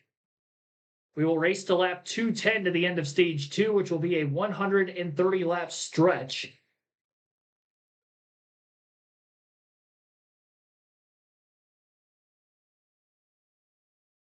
There's about a 58 lap green flag run to the end of the stage from the restart to lap 70.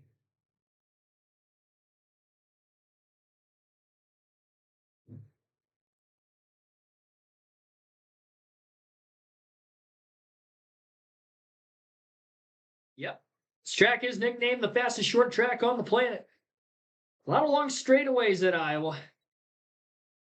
Slightly larger than a 3/4 mile short track. Pretty wide. Allows for you to get back into the gas a lot sooner. Don't have those tight exits like you would of Martinsville or maybe some of the other flatter short tracks. Even Richmond, for that matter, off of turn 2 can get very tight. Where we will see cars racing next weekend. So Ryan Blaney winning that stage and Tyler Reddick being out of the race, he would have to make up just 36 points to jump up to second in the point standings today. So he's already got 10. It's looking very likely Ryan Blaney is going to be second in points at the end of this one. And Ty Gibbs getting fourth place stage points there. This is going to be big for him as well. Unfortunately, Gibbs had a slow pit stop, though, so now he's outside the top 10. And actually going to be restarting back in 28th after problems moments ago. When homegrown Ford fuels race goes into more than 4 every day. It's pretty incredible. We're just talking for Ty Gibbs and having a clean race. We'll watch this right rear, right side up. But the jack gets dropped before the right rear is tight, forcing the jack man to come back and jack it up. Now, wisely, the team at this point came onto pit road 4th, off for pit road in 28th. So after they get done with the left side, they sit there for a minute and make a chassis adjustment. Crew Chief Tyler Allen knows back in traffic, this 54 is going to be a big challenge. 77 also looked at that engine issue. Listen in. I think what occurred right there is probably valve failure related to everything.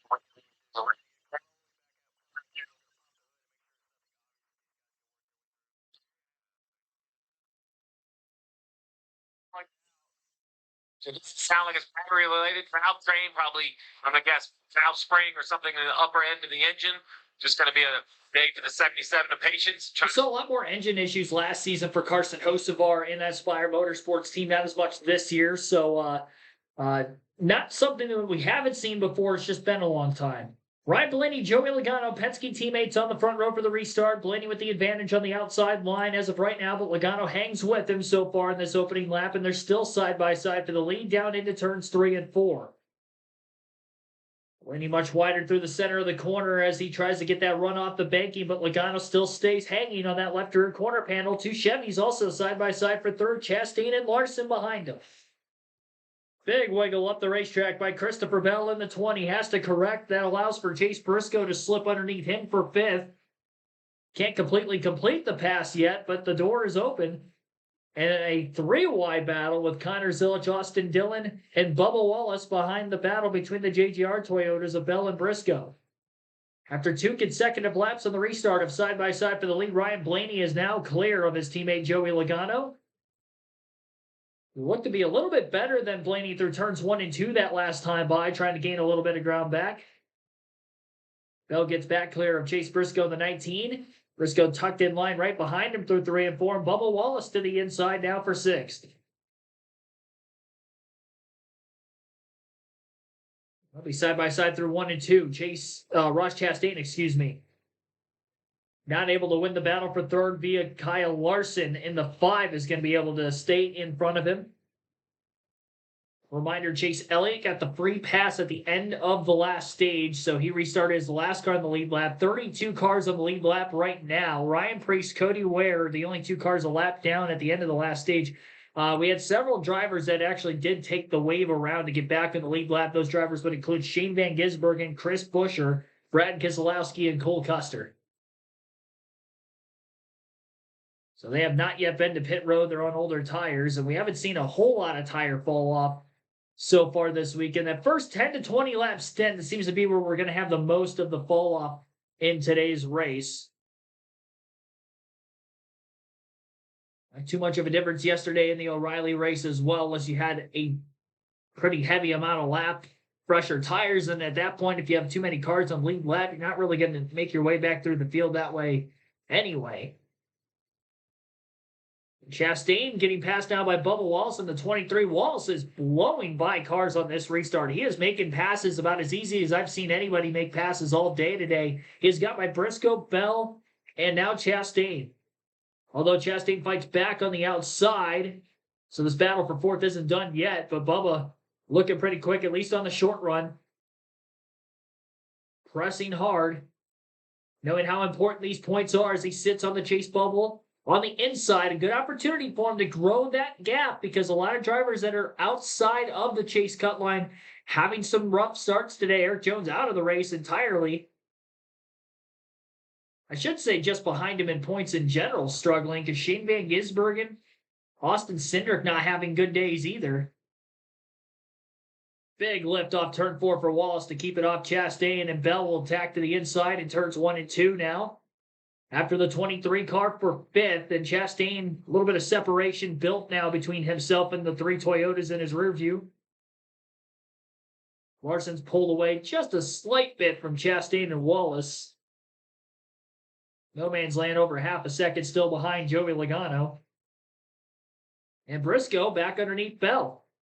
You fail to make a pass attempt and you have to lift on corner exit, breaking your momentum. That's where we've seen a lot of these passing opportunities up at the front of the field, and Briscoe trying to take advantage of one on Bell at the moment.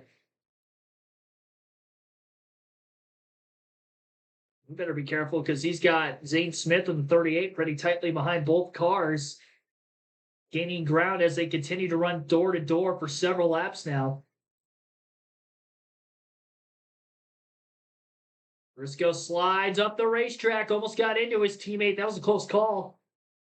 Out of turn 2, really pressing for it.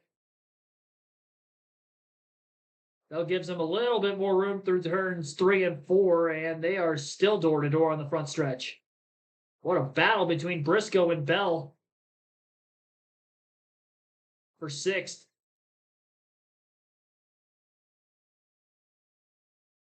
Ty Gibbs trying to make his way back through traffic after the slow pit stop, making passes on Chase Elliott and Austin Hill for position. Gibbs restarted in 28th. And now he's way up the racetrack and out of the groove, and he might give those spots right back up again with the 33 and the 9. The 9 will for sure get back around him, and caution's out on the speedway. On the exit of turn 4 or the middle of 3 and 4, went around a couple of Shane Van Gisbergen is around, caution's out. This is the first for today. Car stalled, he can't get it going. See what happens to 97 exactly.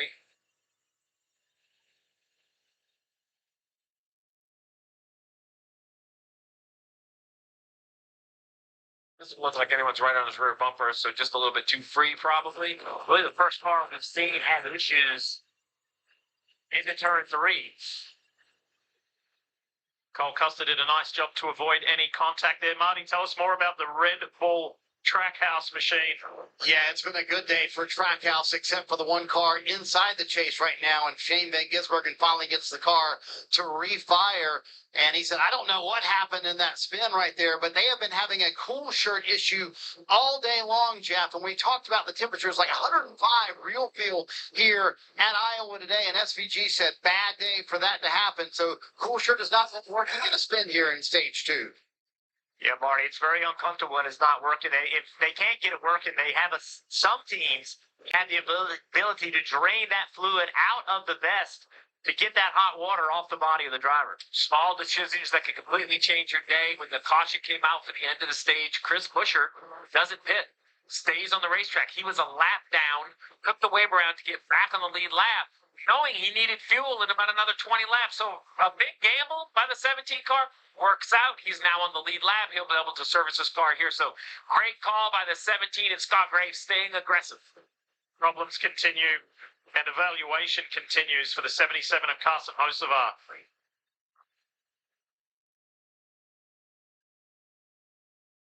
Yeah, there's just, you'll listen to the engine department to see if there's anything you can unhook to just try to get it to run all day, not to regain the power it's lost. That's gone, especially if it's a drivetrain issue. This is a little interesting, though. 118 to go, I believe, is maybe just outside their fuel window, right on the edge, but with the difficulty to overtake, there may be some gambling, and they might think they can get to the end of the stage from here. It looks to me like the leaders believe it. Tires don't have a high value. Who in the back stays out and takes the opposite approach? I can't believe it's not a split decision, Kim. And we'll watch Ross Chastain make his stop. He said still needs rear grip, had more drive at the start of the race in that last run, a little more disconnected this run. Critic Brandon McSwain saying we should be able to connect this to the end. It's going to be 2 tires for Ross Chastain, Marty. Kim, 117 to go in stage 2, a little too close to the window to be able to connect it, to not take advantage of this. Right side tire, on it wants a little bit full turn. Same for teammate Ryan Blaney. How about the front tire changer? Getting out of the way there. Blaney leaves the pit road with the lead. That was some fancy footwork down there on the Busch Light pit road. A lot of 2-tire stops to maintain track position for those at the front of the field. Just trying to top off on fuel so they can maybe make it to the end of stage 2 without having to pit again if we do stay green. So Ryan Blaney wins the race off the pit road. Logano second, Larson third, just as they were running on the pit road entry. It's our third caution of the day after Shane Van Gisbergen has gone around for a spin in turns 1 and 2.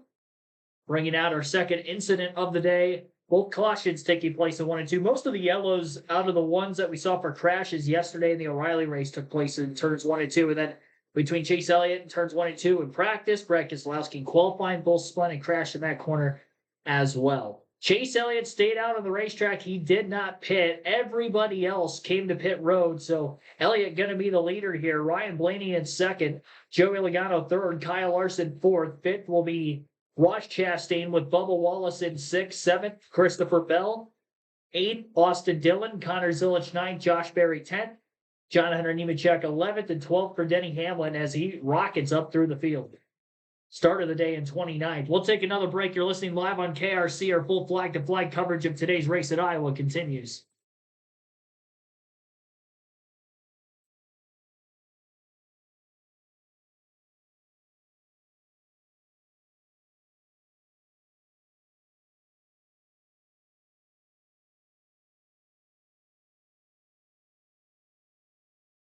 And as we are ongoing here at the Iowa Speedway for today's race, hopefully you all are enjoying. You can vote for who you think is going to win today's race in our chat poll. We have not updated that yet today, but 66 votes have been casted for who you think will win. Ryan Blaney, who was my pick to win today's race from the poll, is ahead at 39%. He's led every lap so far. Kyle Larson at 30% of the votes. Only 6% taking Joey Logano, who dominated North Wilkesboro a couple weeks ago. 24% of you taking somebody other than Blaney, Larson, or Logano. So Chase Elliott got the free pass to get back on the lead lap at the end of stage 1. Now stays out of the pits entirely, so he will jump from outside the top 25 now to the lead for the restart. Blaney will be second. Stockholm by comparison patient today. Pit road, the pit boxes are long, but there's so many cars on the lead lap. Watch right here. Briscoe goes to leave, and Suarez is coming into his pits. Suarez saw it, actually missed his pit stall, had to back up. It cost the 19 of Briscoe quite a few spots. 7 of Suarez also back to 30th. Didn't have a whole lot of track position, kind of the same for the 7th, but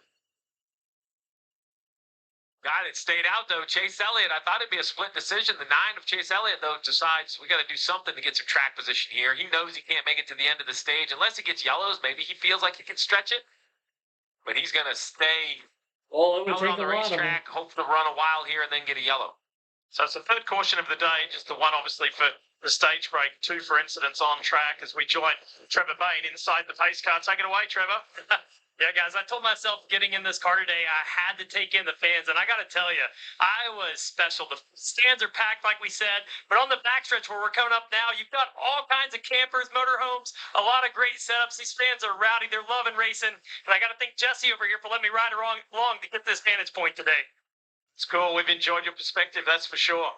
So we get ready to go back to racing in this Iowa Corn 350 powered by ethanol. Been an incredible day for Ryan Blaney. Let's see how that continues. What does Chase Elliott do? And it brings you back to the importance of qualifying well, not damaging your car, giving yourself a shot at the start. They're about to enter the restart zone, as they do, as Chase Elliott. All right, here we go. Green flag back in the air. Elliott, the only one on slightly older tires. He hasn't been pacing that well today, too, so we'll see how the restart will work for cars around him. Ryan Blaney on the inside of row 1 for the first time today after being on the outside row for each of the starts when he has been the leader. Still staying underneath that 9 car as they battle side by side for the lead on the opening lap of the restart. Another car is around for a spin towards the back of the pack. And I believe it's Ricky Stenhouse Jr. in the 47. Cautions out again, our 4th of the race on the first lap following the restart here at lap 98. Subtle contact with the wall for Stenhouse as he had backed it into the fence. Likely had some contact. And was it from Ricky Stenhouse, or was it from Carson Hocevar is the question. When I looked up, What happened to Ricky Stenhouse? yeah, it's 4 wide. Entering turn 3, and that's just not enough room in this racetrack. The track's wide enough, but you can only run in that new asphalt. You get outside of that newer asphalt, there is no grip whatsoever. Might have been a little tag there from Michael McDowell, or did it go by? Yeah, that's a contact. It's just, 4 cars aren't going to fit in that. Cheddar's on board gives us this view.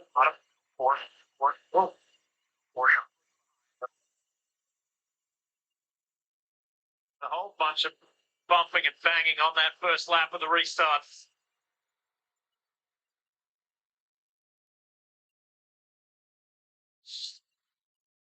Pretty aggressive racing. This track position matters so much.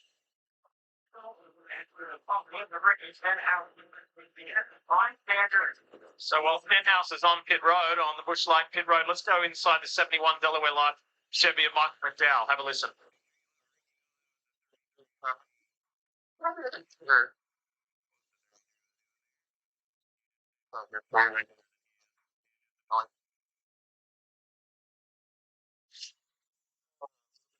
Game of tell Ricky that I didn't mean to get into his quarter panel. I think the 33 might catch the 71 right here in the quarter panel. I mean, it's just a real estate situation. But there's someone under the 33. Right. Yeah, there's somebody over here that I'm not sure everybody. There you go. Todd Goodland is on the line. Right. 33 saying, tell the 71 it's the 34. Yeah. 34 is saying, well, tell everybody else it's the apron. I can't go any lower. Oh, Jeff, did you do that? No, it was Ward. Yeah. We did say that a few times. 4 wide on a short track doesn't tend to work out very well. I think every one of those 4 cars made contact with one another, and Todd Gilliland had actually clipped the apron in the center of the corner too, so it was just a matter of everybody running out of room. Chase Elliott held on to the lead just long enough for 3/4 of a lap that he will still be the leader for the next restart. Ryan Blaney remains in second. Joey Logano third. Bubba Wallace fourth. Kyle Larson rounding out the top 5 and 5th. And Austin Dillon still up there in the 6th spot as well. 5th of those that had hit pit road already. Connor Burke, thanks for tuning in also, and appreciate everybody watching today's live commentary stream. Be sure to hit the like button if you haven't done so yet. Subscribe for more NASCAR content. Our goal in these live commentary streams for the Cup Series is to try to get to 100 likes, and we're at 41 likes so far. If you're in the Fantasy League, be sure to make sure your lineups are locked in before the end of Stage 2 as well. I know some of you might have had Tyler Reddick on your team this weekend, for instance. Make sure he's in your garage. Considering he is out, and maybe if there's some other drivers you had on your team who haven't looked as good today that are there, sub them out. That locks at the end of Stage 2, lap 210 of 350. We're at lap 101 right now, just about an hour into the race. 4 cautions, 3 for incident, 2 back-to-back early in the second stage. And again, we had double-digit cautions last year at Iowa. We saw a lot in the O'Reilly race as well. It's just when you battle on these restarts as aggressively as you are, this very instance, cars, for instance, 4 wide on a track that is not that wide. The track appears wider than it actually is. That's because the old asphalt's still up in that top 3rd lane of the racetrack on both turns 1 and 2, as well as turns 3 and 4. Only the bottom 2/3 had been repaved 2 years ago. So everybody is trying to fight for that grip strip, if you will, because otherwise you're just not going to make the corner anywhere near the speed in the outside lane of the track. It was announced, though, that Iowa will be going through a full repave after this weekend's events here for the NASCAR Cup Series and just NASCAR as a whole. So they will be having a full repave top to bottom. It's not going to be a partial repave like they had a couple years ago. So investing a lot into the racetrack, and you're going to see a lot of grooves in next year's Iowa race. It's going to look like a completely different racetrack from what we have this season. Tonight, after our post-race show, stay tuned for the premiere of NASCAR Americana presented by Busch Light. From its roots on Southern back roads to its rise as a national institution, this new docuseries explores the people, the traditions that shape the sport that we love so much. Episode 1 is Rebel Roots. Stevie, lovely to see you on there, and Kim too. I got a sneak preview of it earlier this week, and it is terrific. So make sure you stick around after we are done here from Iowa's. Right, green flag back in the air. We'll see if Blaney can get by Elliott this time. Austin Dillon spins his tires on the restart. Having a tough time on the inside of row 3, backing up Christopher Bell, and nearly 3 wide behind them into the first turn. Ryan Blaney trying to stay as low as he can off turn 2 using less racetrack. Now has his nose out in front of Elliott into 3 and 4. Slips and slides up the track, though, off turn 4. Can't get the power down, and Elliott will get the drive off, and they're still door-to-door. Joey Logano, Bubba Wallace, who looked very, very fast there in the early going of stage 2, also in contention to maybe try to go for the lead. Nearly gets into the back of his bud, Ryan Blaney, and to the inside goes Wallace, 3 wide with an aggressive move. That 23 car looks very fast here this afternoon. He's made a lot of passes in this stage alone already, and he just passed probably the 2 best drivers in the field, Joey Logano and Ryan Blaney, who have been stuck behind Chase Elliott on the restart. Wallace slides up in front of the 12. The 12 has to back up. Logano to the inside of Blaney, and now Wallace back to the inside of Chase Elliott for the lead into turns 3 and 4. Rounding the white line all the way around the track is Wallace. Clean air advantage for Elliott, doing well and not slipping a wheel in the outer groove of the racetrack. It kind of crowds the 23 just a little bit on corner entry down into 1 and 2. 23 car can't get the drive off to stay with him. You can tell both Blaney and now Bubba Wallace with challenging with Elliott, they're getting better turn through the center of the corner on those fresher tires, but by the time they get to corner exit, Elliott's already on the gas, so they're not able to really complete the pass. Almost have to drive it in deep like Wallace is doing now on corner entry, force the 9 out of the groove, which is exactly what happened, and Wallace with a slide job will clear through turns 1 and 2, first lead of the day for the 23.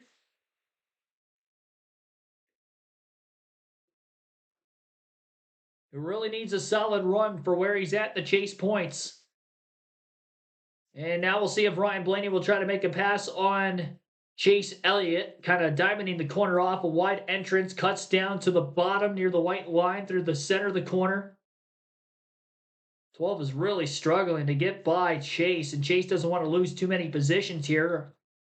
Whole part of the strategy game of not hitting pit road during that first caution of the stage. Problem is he'll likely have to pit again before the end, but the idea, run long. Hopefully that a caution would bring everybody else to pit road with him. Gotta like the strategy call, though, considering he was outside the top 25. And as long as we don't stay green to the end of the stage, he should be on the lead lap, which is not what he was at the end of the last stage, so that'd already be improvement. Blaney finally gets by Elliott, but it took about 5 or 6 laps after the restart. Obviously losing control of the race is now the 23 of Bubba Wallace. Leads for the first time. So top 10 in the running order last time by the line. Wallace out in front. Ryan Blaney now in second. Chase Elliott third. Joey Logano in fourth. And Austin Dillon rounds out the top 5 in fifth. Sixth place is Kyle Larson with Ross Chastain seventh. Christopher Bell eighth. Connor Zilch ninth. Denny Hamlin in 10th. And 112 laps complete this time by the line out of 350.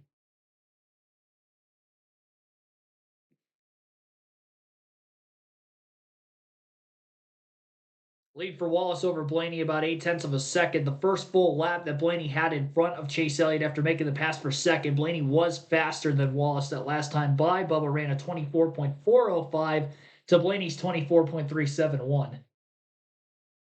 Wallace's fastest lap of the race at lap 108 on the restart. Having this clean air advantage obviously helping him for that. Blaney's best lap back on lap 31 in the opening stage. Austin Dillon on the inside of Joey Logano looking to make a pass for fourth. Maybe not as good of a restart for the 22 car. He's not only got Austin Dillon looking to make a pass, but very tight in his rearview mirror about another 3 cars of Larson, Bell, and Chastain. 4 of them under a blanket, and Chase Elliott has a little bit of breathing room in front of all of them.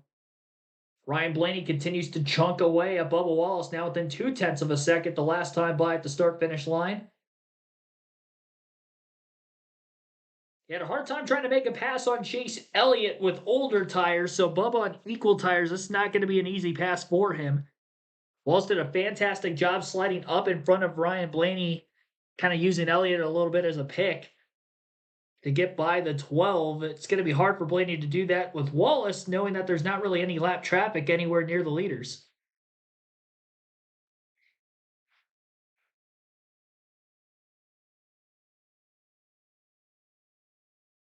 Kind of thinking back to the early going of last year's race at Richmond, a similar short track to that of Iowa, and obviously a place for racing it next year. But both the 2311 Toyotas that day were dominating the race. It was just a matter of who was out in front between Wallace and Reddick. They both found themselves in trouble. It took them out of a shot to win, leaving the door open for Austin Dillon to then capitalize and get back-to-back wins after he had a good car that day as well. So while I didn't have Bubba Wallace necessarily circled to have this good of a car here today, but it is very reminiscent to me personally of that Richmond race last season where he was this fast. Obviously, Reddick crashed on lap 4. We didn't really get a good chance to see what kind of speed he had today as well after breaking loose, but if Wallace can keep the car underneath him, I'm thinking he is going to be a threat. And it might not just be a 2-horse race between Blaney and Logano after all. Ross Chastain getting by Bell, getting by Larson. Bell with a big moment off turn 2 after battling with Larson behind the 1 car. Made a fantastic save and did a fantastic job of also not only keeping it off the 5 as he chased the car up the track, but keeping it off the wall as well. Nearly spun out just trying to keep from making that door-to-door contact with the 5. Might have lost a little bit of the side force as he got close to making that said contact.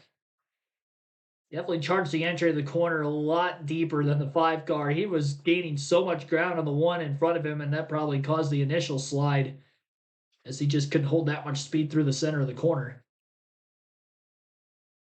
But a great save by Bell nonetheless. Keeps the car clean and will fight on another lap.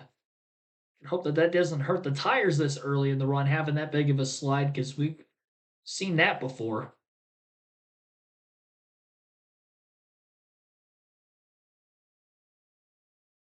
Top 5 still hasn't changed the last several laps. Bubba Wallace continues to lead. Ryan Blaney 2nd, Chase Elliott 3rd, Joey Logano 4th, and Austin Dillon in 5th. A little less than 90 laps to go yet in Stage 2. Chase Bubble Battle as we run right now has Austin Cindric, last driver in by 35 points above the cut line on Ryan Brace. The issue for Eric Jones, based on where everybody else is on track, would drop him from 18th to 20th in the standings with the early exit. Wallace, Logano, both over 100 points to the good as they're running right now in the top 5. It actually bumps Suarez and Byron down to 13th and 14th in points. But again, that's as they run, and that's projected as if the drivers running where they're at right now would also finish here for Stage 2 and the race finish. So a lot of points to still be awarded before the day is done.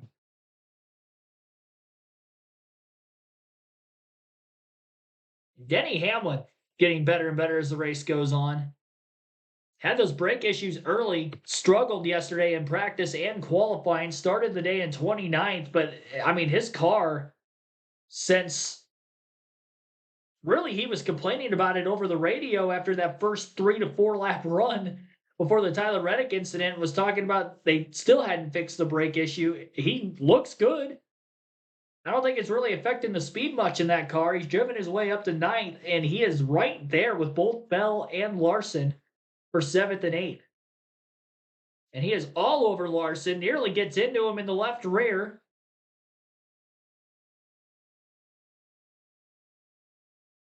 Makes a pass. Hamlin now to 8th. Seen tight battles between the 11 and the 5 in the past. No love lost there. Larson free falling. Qualified on the front row, but just hasn't been able to keep that control of his car on the longer runs, it seems. And even Chase Elliott on older tires holding on to third pretty well. Larson, I mean, he just seems like he is all sorts of loose. Really struggling with that car the longer the runs go. And we haven't even seen an extremely long green flag run today. Our longest green flag run, only 58 laps. That's not a lot for a short track.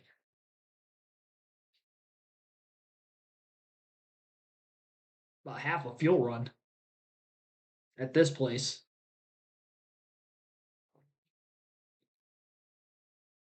Considering that there isn't a whole lot of tire fall off, that's problematic for Larson. Any Larson fans hoping he can pull out a good run here today, maybe, just maybe, end that winless streak. It's going to be tough to pull that off today. There's a lot of strong cars that are already in front of him in the running order. It'll be tough to overcome.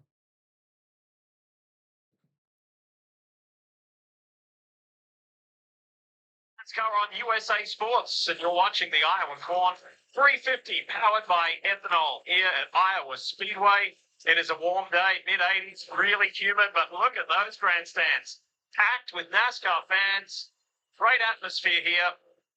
Dirk Bentley played the pre-race concert. Been a really great vibe all weekend as we take a look at the Toyota driver update. Who's the best? Well, it's the race leader, Bubba Wallace. Then Christopher Bell. There's the DeWalt Camry on screen, the 20. Then Denny Hamlin, who's made his way from the back as well. And John Hunter Nemechek, who runs in 12th place for the Legacy Motor Club after his teammate Eric Jones went out very early in this race. He's flying the flag for that team. But here's the race leader, Wallace, out in front of Ryan Blaney.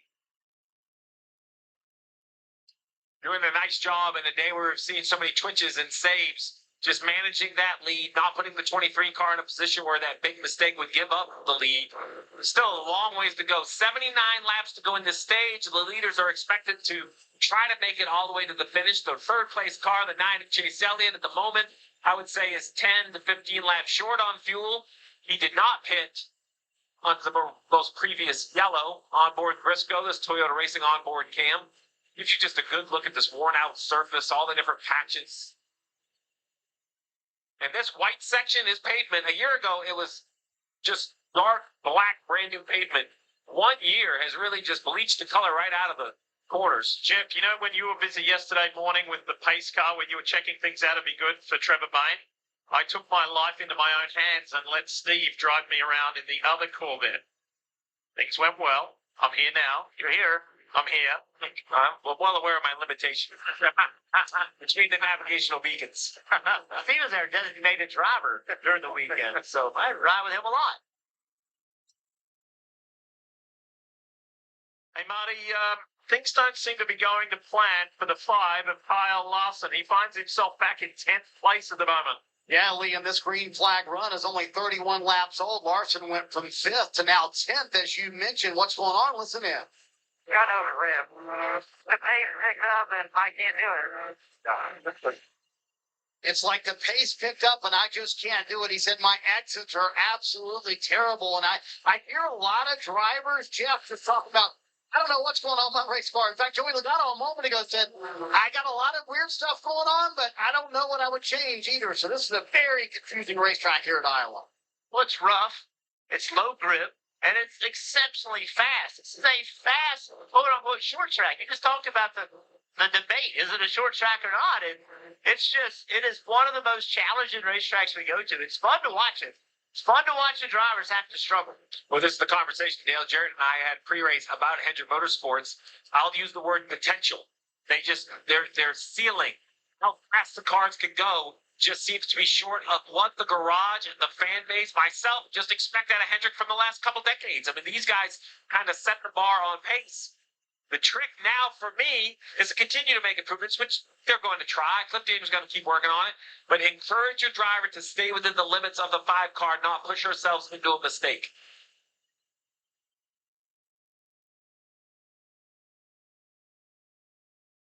Can't help but feel enthused and encouraged for Austin Dillon. It's only been 2 top 10 results this season. As we look at the Bushlight onboard from Ross Chastain, looking at Dillon running in 6th.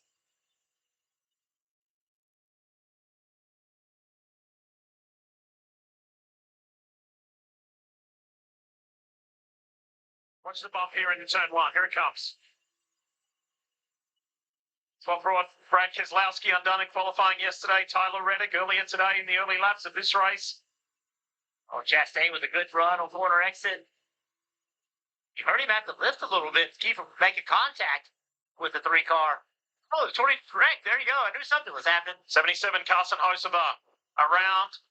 Caution out again. But he's been having engine issues.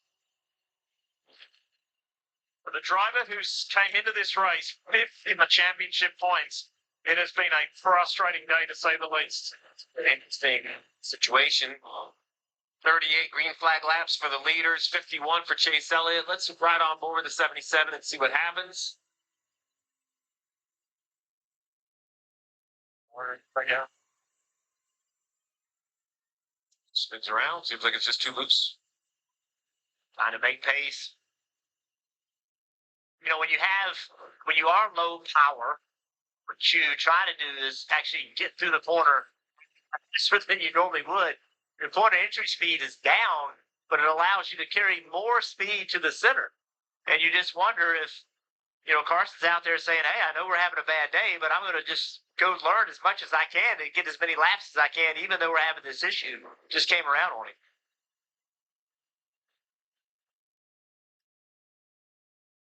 And that's already the 5th caution for today, including the one for stage 1, the stage break. As we check in with Kim Kuhn, Kim, tell us more about Chase Briscoe. What's the latest? Yeah, Diff, we talked about the brake issues the Toyotas had yesterday in practice during our pre-race, one of those being the 19. James Small telling me he felt like it would manifest early if it was still a problem about lap 30. That did not happen. Instead, it took a little bit longer. Around lap 120, it finally started to show up. Take a listen to the radio. You know, they're not popping to make sure you stay in a off film after trail. So you heard the guidance they just gave Chase. He didn't say anything after that lap 120 radio, but Davis teammate Denny Hamlin also had brake issues. Where do they stand? He complained early on, Kim, but it's since lap 30. It's been over 100 laps since Denny has said anything about the brakes. In fact, his crew chief, Chris Gale, said to him to check the bias one time or maybe change it. Kind of juggled. Well, so he has brakes. Jeff Burton, they're coming to pit road, but you have to change your driving style sometime to adapt, don't you? They really do, and I think the biggest thing for these teams is they don't really know how to deal with it, right? You go into the races with a plan, but this one, an unknown issue with the brake pads, they don't really know how to manage it. But you know, Denny Hamlin is one of the best at adapting and just focusing on what he needs to get done. Here they come to the Bushlight pit road. This has been a gift for Chase Elliott. He's going to have to take more fuel than everybody else, but this was a gift. Dang, he wants those tires as well, and he'll get 4 of them here. He said on the last run it was okay once I settled in. Barely built some air pressure to the right rear he didn't like, so they're going to get some better air pressure for takeoff. Kim. Bubba Wallace happy with the balance and speed of that race car. Little brake shake, but very minor. He said it is worth noting they had a cracked front rotor yesterday. They did change that. Not as big of an issue, though, for them as the JDR Toyotas, Marty. Ryan Blaney told Jonathan Hassel, well, clearly, we're not very good on 2 tires. It's very inconsistent that entire run. Way too snappy, loose. You see a varying pit strategy. Some saying out, going with 2, and some, like Blaney, going with 4. Great pick, Paul, from the 9 gut track position. Execution issues, though. Clean on the right side. Jack drops over to the left. Here you go. You're going to see Jack up, left front off, but slow. They're going to drop the Jack with no left front stall. He pulls forward, a little damage to the fender. Now they have to get it jacked up. All of that hard work for Chase Elliott. Now gone and behind them. We'll have to see where he restarts. Tough break for Chase Elliott there, and I would say also just a tough break for Bubba Wallace, who falls out of the lead. I believe he took 4 tires on that pit stop, but it was much slower than the 12 team, who actually won the race off pit road. Of those that took 4, the entirety of the field had come to pit road there. I don't think anybody stayed out on the racetrack. And as for Joey Logano in that 22, they actually won the race off pit road with 2 tires. Connor Zilic up inside the top 3, going right side tires only. It'll be interesting to see the young phenom up there, up front of the field, which we haven't really seen on an oval this season. He had a good run on a shorter oval at Dover in the All-Star race where he was top 5 the whole day. Really, that's the best run he has had on an oval this season, and then the top 10 at Sonoma a little over a month ago. See if we beat the caution count from yesterday, sadly. Had 12 of them yesterday. We might. I almost wonder how much of it is like a little bit of rust for these drivers having the off week, because we actually raced at Iowa last season, the first week after that 1 week break in the summer as well.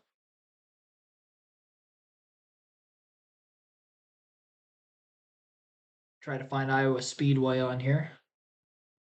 And the first year that the Cup Series raced at Iowa, I don't think there was a lot of cautions in that race. They had 8. I guess there was a decent amount. Kind of a decent to average amount of cautions in 2024 when Blaney won 8 yellows that day. And looking to see exactly when most of them were. They actually finished the race on about a 90-plus lap green flag run. And then last season, 12 yellows, which was the same amount as the O'Reilly race yesterday, oddly enough. And most of those were in the back half of the race. Stage 1 won caution free. They had 3 yellows in stage 2. Stage 3 of last year's race, there were 7 cautions for incident in stage 3 alone. But even then, they still ended the race on about a 64-lap green flag run. So we've ended the last 2 and only 2 races at Iowa on longer green flag runs. Also want to note, I mentioned this in the qualifying stream yesterday, and I haven't mentioned it yet today, but the only 2 race winners of Blaney and Byron at Iowa both started on the front row in that race. There were 4 cars, by the way, who did stay out of the pits under this last caution, so I apologize on saying that nobody stayed out, or I should say I thought nobody had stayed out. I didn't see anybody stay out, but we did have some cars stay out. So Logano won the race out of the pits, but Christopher Bell is actually going to be the leader here. So Bell will be first, Denny Hamlin second, Chase Briscoe third, Michael McDowell fourth, Joey Logano, Ross Chastain fifth and sixth for the restart. Top 4 stay out. 3 of them JGR Toyotas. Team call there. Leader will be Bell outside of row 1. Hamlin front row for the first time as well. Green flag is back in the air at Iowa Speedway. 201 laps to go as they circuit their way through turns 1 and 2, middle of the second stage.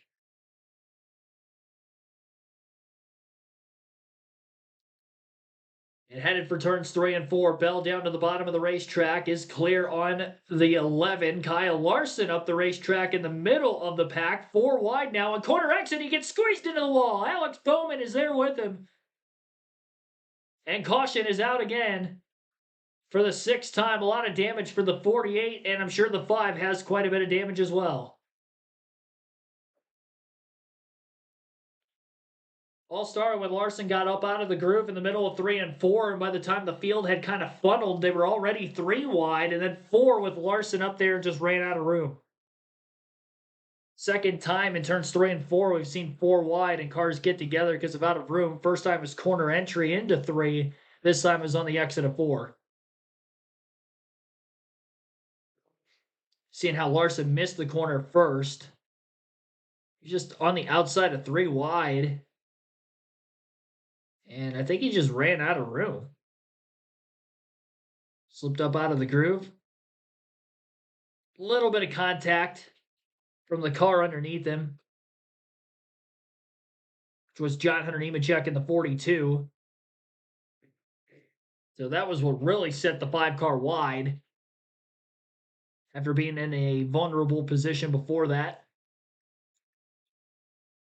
Then it was Alex Bowman Looked like Riley Herbst, Ryan Priest were all 4 wide with Larson on corner exit. Then Bowman and Larson squeezed against the wall. Tell you what, Hendrick Motorsports has had a rough go as of late between North Wilkesboro and Indy before the 1 week off break, and come back this weekend. Larson qualifies on the front row, but now an incident with the 48 and the 5. And I don't know that it's a day ender for either of them, but it is not going to help them in the speed side of things, I wouldn't imagine, especially for Bowman. Bowman definitely looked like he got the worst of it. Bowman on pit road already. I don't think Larson has pit yet. Obviously, he has fallen well out of the top 10.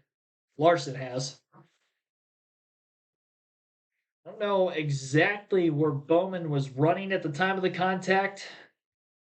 Probably outside the top 15, considering that is where Larson, Priest, Herbst are running right now,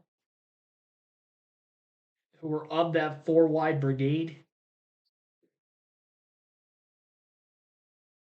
Pit road open again.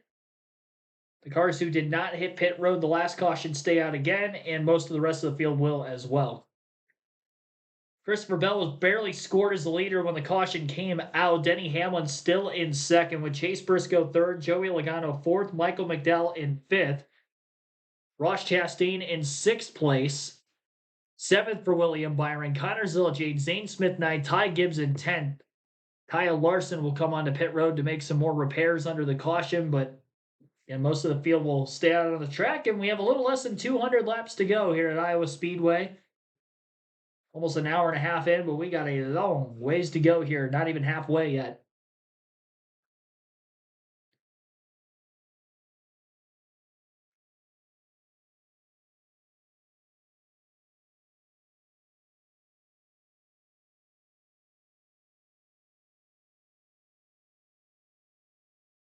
Well, we're on pace to beating the caution count from yesterday, considering it's a longer race. Got an extra 100 laps to do it. We're halfway there.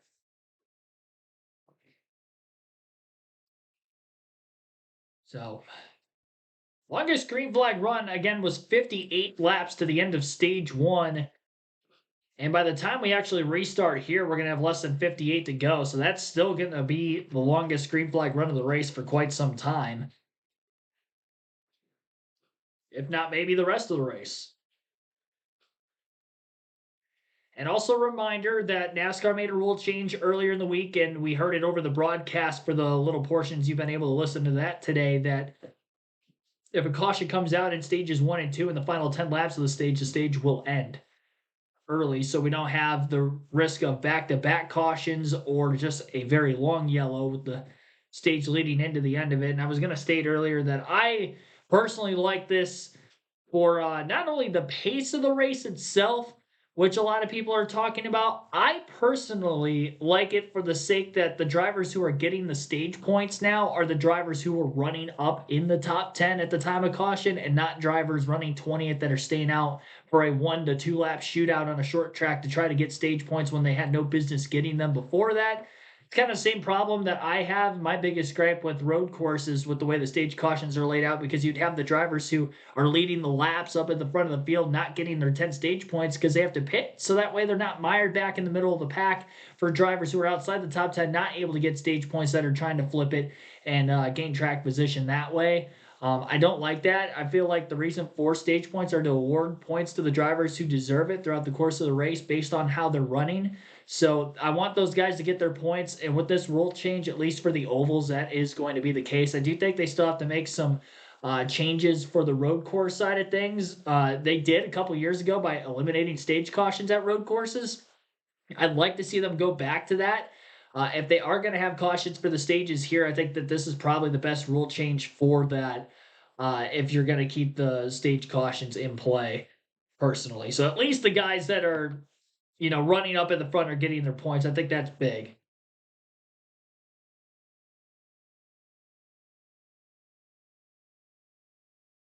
So Kyle Larson still on pit road as the pace car heads down there because the field is about to get back to racing again. Bell and Hamlin on the front row for the second straight restart. Bell on the outside of row 1, and the green flag's back in the air. A great launch for Logano on the inside of row 2. He's unable to hang with the 19 of Briscoe on corner entry. Gains ground through the center, of course, with those two fresh right side tires after the top 3 had stayed out of the pits. Michael McDowell also stayed out of the pits, but he had already gotten passed by Logano before that last caution came out. And Joey gaining a lot of ground on the 22 and the 11, who are still side by side. Bell leads that lap of the line, but by less than half a car length over the 11. Now Briscoe a little bit more defensive with his line. He pinches Joey Logano down a bit. Joey can't get to the gas as soon as he wanted off the exit of turn 2.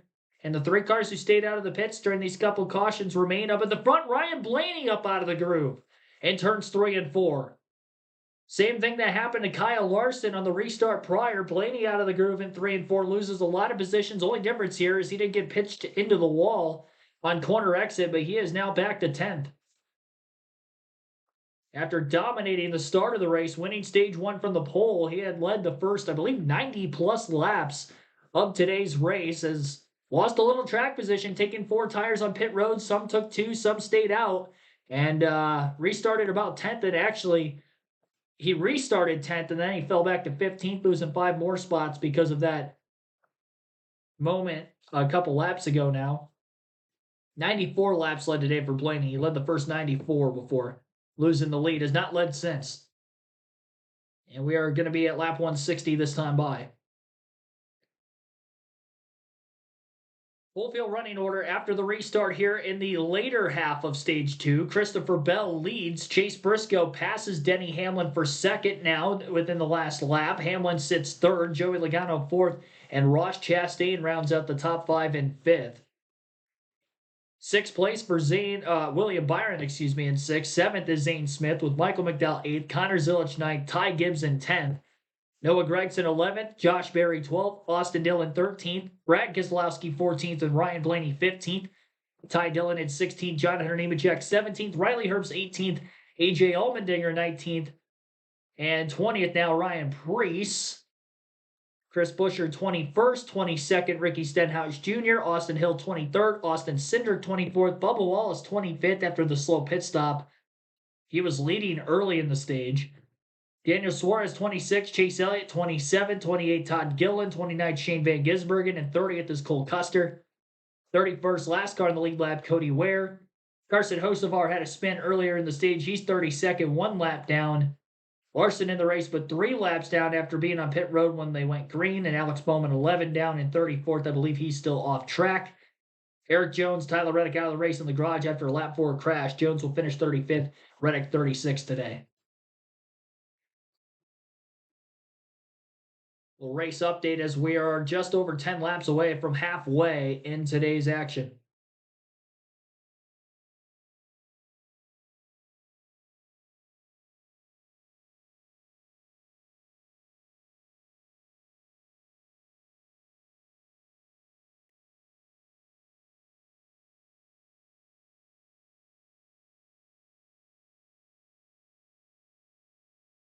We had a ton of yellows, 6 already today, but now we seem to be settling in. 8 laps green. We'll see if we can make a run all the way to the end of this stage.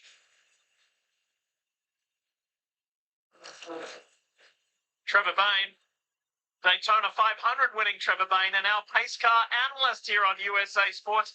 He's got some observations on the 11. Take it away, Trevor. Yeah, Diff, as we've been watching that 11 car with those brake issues, just looking at his driving style and how he's adapted, he has started rolling out of the gas a lot sooner into the corner, just a slow rollout. We hear about the asphalt difference from entry to landing and how you need to manage that. That is the tool he's used to make these brakes last. It creates an opportunity to use a little less brake pressure initially, which is helping that temperature. What it does, though, it hurts him on the short run because he's lifting early. On the long run, it kind of pays off like fuel saving. You know how that goes, right, Steve and Jeff?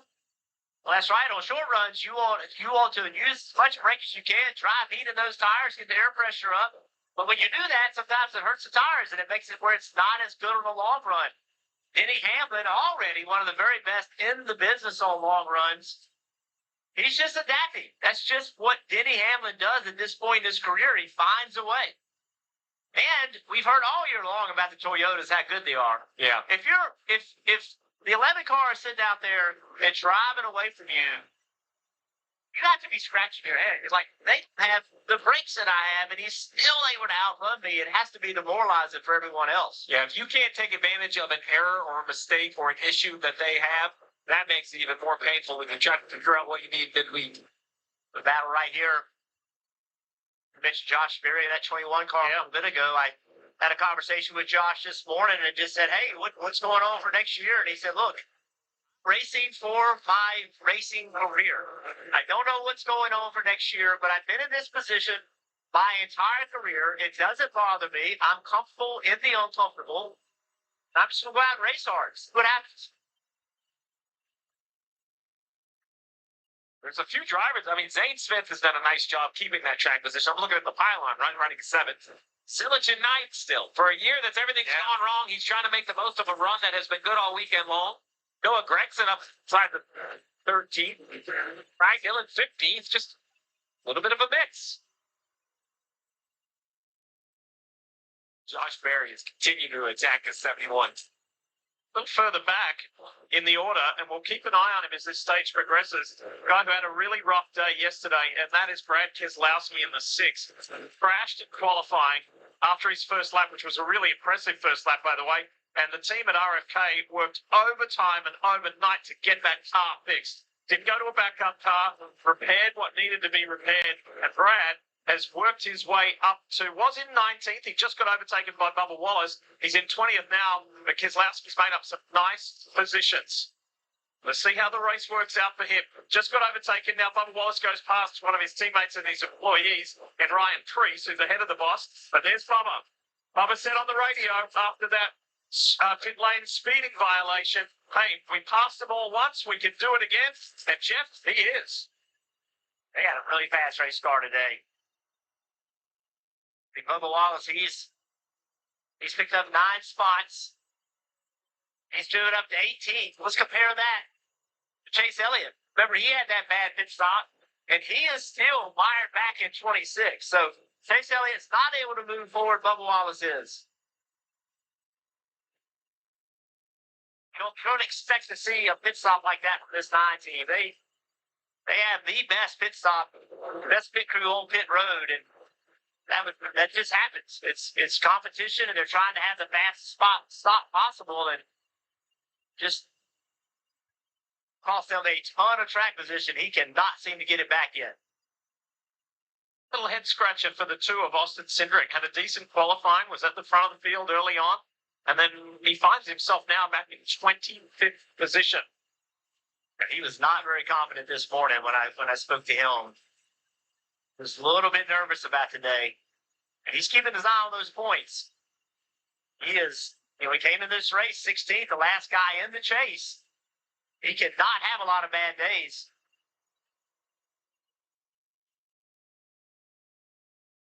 Let's take a look at the Xfinity fastest laps of the race so far, with more than 100 laps down in stage 2, 36 to go. Man out in front, Christopher Bell, looking good. He doesn't want to finish second for a 7th time. He wants to win in this season. Yeah, well, pit strategy game definitely looking like it played out well for the drivers who stayed out of the pits, because they're still all 1 through 3. That would be Christopher Bell in first, Chase Briscoe second, Denny Hamlin in third.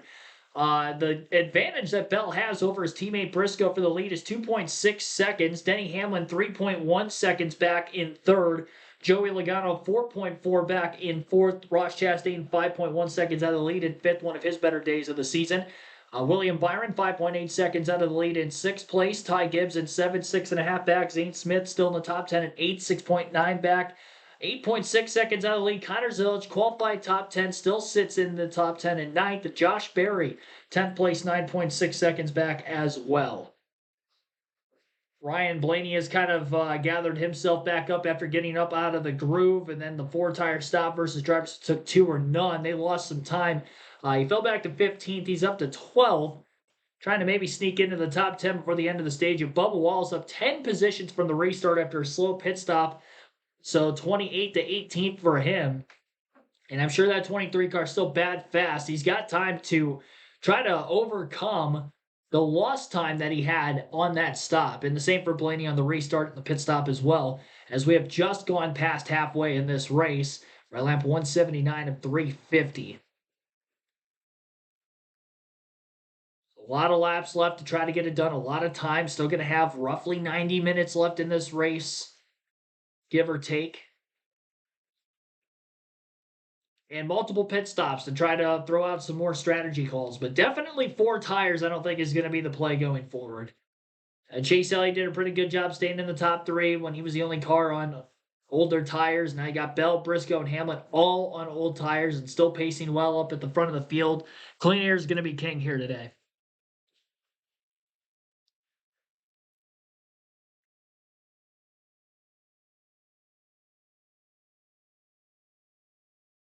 $30 laps to go in stage 2.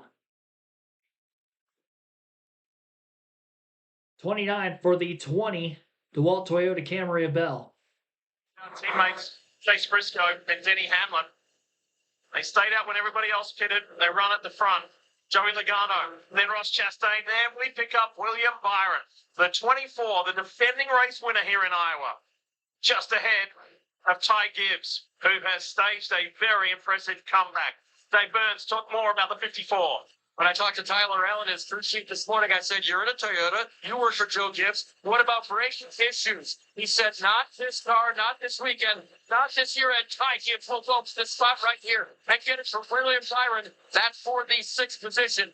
He said, Sir Ty has done extremely well about managing this race. This race, this weekend, has been another good example of that. Little pace here, little free to start this run, but he's now passed 4 cars since restart. Rich Gibbs had a really good year. 4th in points. I think this young man and this team, I think they can be a threat when this chase starts. They are consistent. Yep. Ty Gibbs isn't making mistakes. He's driving with speed, but also maturity. I really believe this team has an opportunity to shock the world and contend for this championship. There is a feeling within the team and the garage area that this young man has grown up and is maturing. How much did that win do for him at Bristol earlier this year, Steve? I think you're seeing it right here with this recovery, and this is not the first. They have had some adversity throughout races this year. Oh, he has a big wiggle right there. I don't know how. You know what? I agree, Ty. Very loose. You have my vote on the loose. But I would just say that when adversity is thrown his way, he just goes back to work. The emotional reaction isn't there, which we saw in the years past. He's putting his talent on display, which is what you need your race car drivers to do. What I like about that is the lap before that 4-second lead now built up by Christopher Bell out ahead of the field. Chase Briscoe in second. Again, Hamlin third. No changes of position up inside of the top 5. Joey Logano fourth and Ross Chastain in 5th. 4 lead changes so far today. An hour and 45 minutes in, lap 187 of 350. 6 cautions, 5 for incident. Only one of them in stage 1, so 4 yellows for crashes here in stage 2.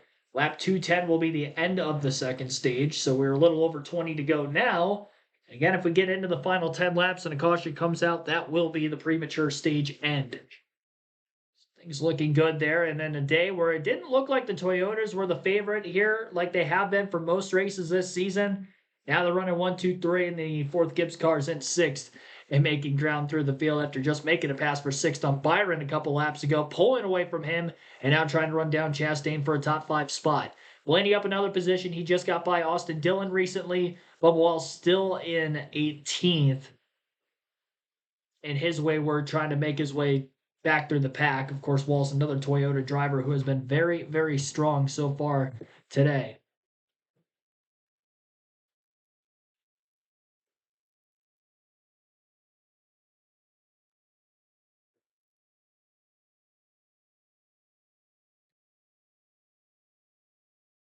Right around that chase cutoff spot, Shane Van Gisbergen 47 points above the cut line with where he's sitting right now, 15th in points and how the race has gone so far. Austin Cindric, last driver above the points cut line, 16th in the standings, is plus 37 ahead of Ryan Priest. I think I saw Keselowski minus 45, 18th. Eric Jones with the early crash came into the day 18th in points. He is now 20th as the field runs.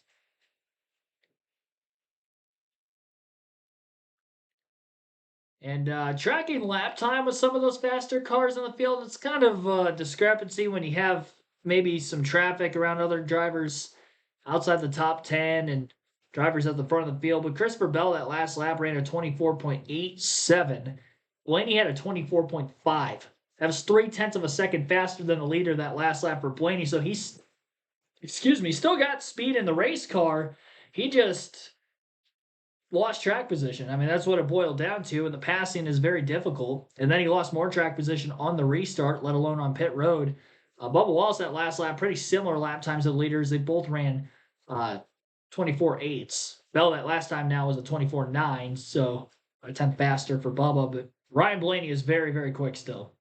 And Joey Logano, that last lap, also in the 24.5s. He's in fourth place, much closer to the front of the field, and probably in a better position than Blaney to go for the win today because of that. Logano ran a 24.584 that last lap, and he is side by side with Denny Hamlin actually for third. And sails it off into turns 1 and 2, and he will be clear.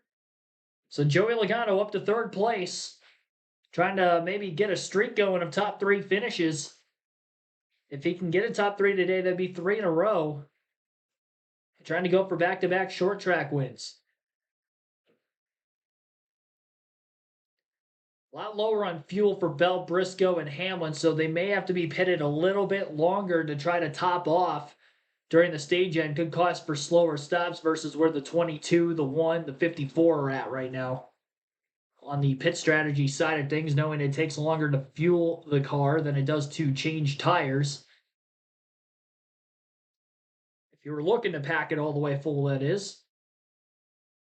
Chastain gaining ground on Hamlin, who's really struggling here as the run goes longer. Usually we see Denny Hamlin get better on the longer runs at most tracks, but maybe having a little bit of that braking issue today could be tougher for the 11, as the tires do wear just a bit. Not that there's been a lot of tire fall off, but they still wear to a certain extent. Hamlin, that last lap, was 1.1 seconds off his fastest lap of the race at lap 166, which was only about 30 laps prior. It does seem like they don't fall off, but they kind of cliff once they hit a certain lap barrier. And I think those drivers who stayed out of the pits are starting to cliff right now, because very consistently you got the drivers who did pit during the last set of stops, like Logano, Chastain. I mean, they were consistently 2 to 3 tenths of a second faster than the 11, 19, and the 20. And Gibbs looking to pass his teammate Denny Hamlin, the only JGR Toyota that was not on the strategy of staying out of the pits during the last caution. So Hamlin falls to 6th place, and Gibbs back into the top 5. Now for second, Joey Logano on Chase Briscoe. In the 22, slides up the track in turns 3 and 4. Bit of a wiggle for Logano. Stays to the inside of the 19. He's going to have a very good opportunity to complete the pass in 1 and 2. Same area that he got by Denny Hamlin. Logano slides clear and up to second place for the 22. He's only 3 seconds out of the lead, so definitely not out of a shot to try to catch Bell in the final 11 laps of the stage.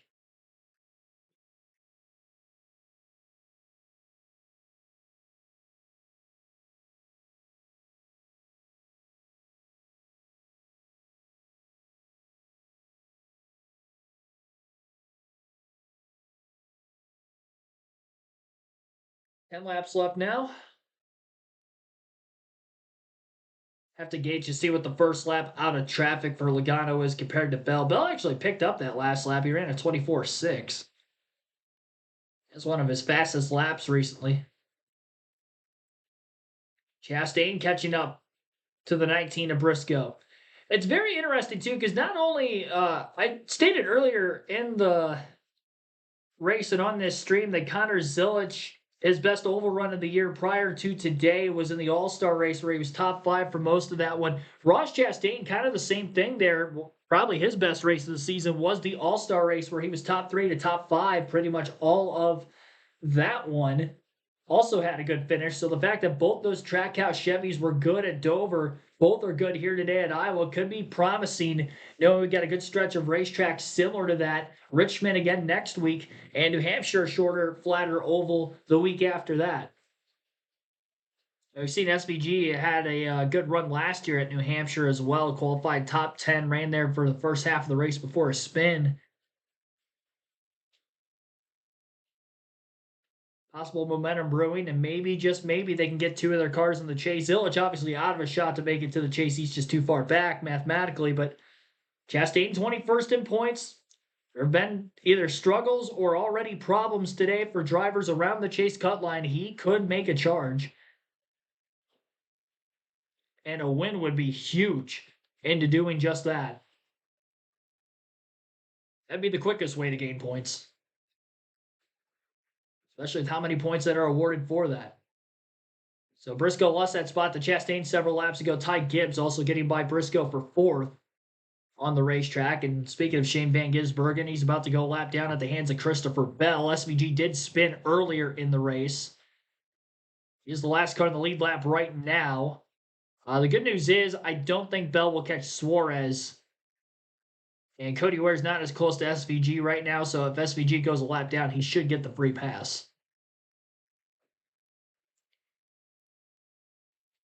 But a damage to his race car and just the speed better for the 20. I'd be shocked if he doesn't get by him. Logano 2.1 seconds out of the lead. William Byron in the 24 catching Hamlin, who continues to bleed spots, much like Briscoe late in stage 2.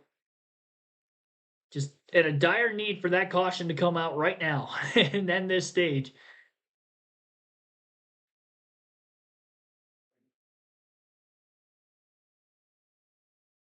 Ryan Blaney, by the way, back up to 8th. And he's not too far off of where the 11 and the 24 are at.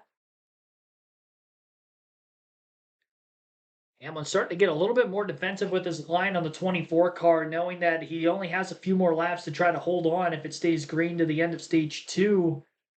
He's got about 3.5 laps to not lose another position, hold on to 6th.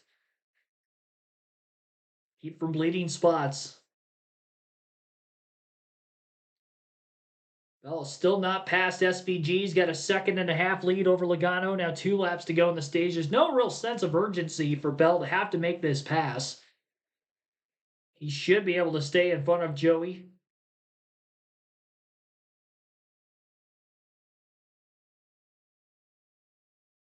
Big wiggle by Byron on corner entry into turn 1 that last lap. They're showing a replay of it. Drove it in deep, but he did a great job not overcorrecting and causing an incident like we've seen a couple times already today. Really, this weekend.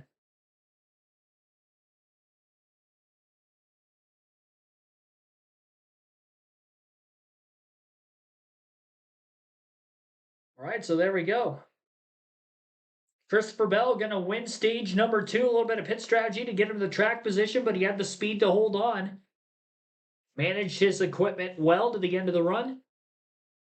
And by about 1.4 seconds, he was ahead of Joey Logano. Joey Logano second in both stages today. He was behind Ryan Blaney in stage 1 and stage 2 behind Bell. So most stage points today goes to that 22 team as they pick up a lot more points. Came in 13th in the standings today. 18 stage points total for Joey Logano. Outside of the top 2 of Bell and Logano, Ross Chastain again 3rd, Ty Gibbs 4th, Chase Briscoe held on for 5th, 6th was Denny Hamlin, just in front of William Byron in 7th, Ryan Blaney 8th, Zane Smith 9th, and Connor Zilic stage points in both stages today for the 88. Good to see him having a good run. Hopefully he can continue to get to the finish line and keep that car up there. A lot of cars on the lead lap still. Cole Custer actually passed Cody Ware in the last couple laps of the stage for that free pass position in 30th. So Custer will be back on the lead lap instead. And this will be our 7th caution of the race today.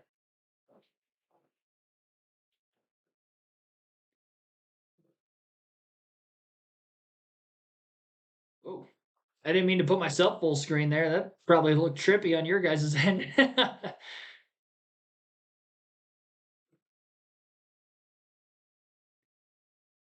All right, so as we have reached the end of stage 2, I'm going to close the chat poll off for who you think will win today's race. 79 votes were casted, and your voting options were between Ryan Blaney, Kyle Larson, Joey Logano, or somebody other than those three for the win. 41% of you taking Blaney, 25% with Larson, 28% taking somebody other than the three mentioned, and Joey Logano only 6% of the votes. Very much in contention here today. Second place in both stages. There were a lot of two-tire, no-tire stops. I'd be shocked with how many laps are on those lefts that we don't see the entire field take 4 tires here. And see, the thing is now, if you take right sides only to get the track position and get to the lead, you're kind of forcing your hand that for the final stop, you'd have to take 4. So I would imagine most of the field is going to take 4 here. And then there's going to be drivers probably not changing those left side tires the rest of the race today at that point, because they will have to pit one more time. And we've seen what either staying out of the pits or taking 2 tires does. Very good chance he can hold on.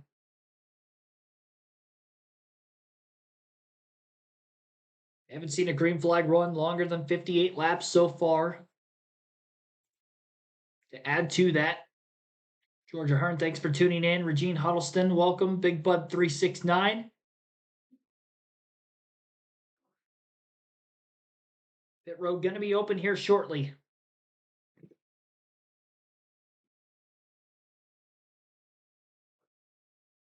Gonna check out the fantasy league. I think I had Carson Hocevar in my garage. I'm gonna check on that just to make sure. He had some issues earlier. Yeah, okay. Yeah, I would have kept my team the way. Oh, Tyler Reddick crashed. That's right. I did have Reddick on my team. Well, that's what I get for not paying attention. Well, I wish I would have put Hocevar in for Reddick. Yeah, Reddick had that early incident. Wow. Larson. Not a good day for the fantasy team. Bell, Logano, Blaney, top tier today, but the other two, not so much. Pit road's open, everybody. Racing, a sport we love. Bushlight Pit Road is alive. Kim Coon's there.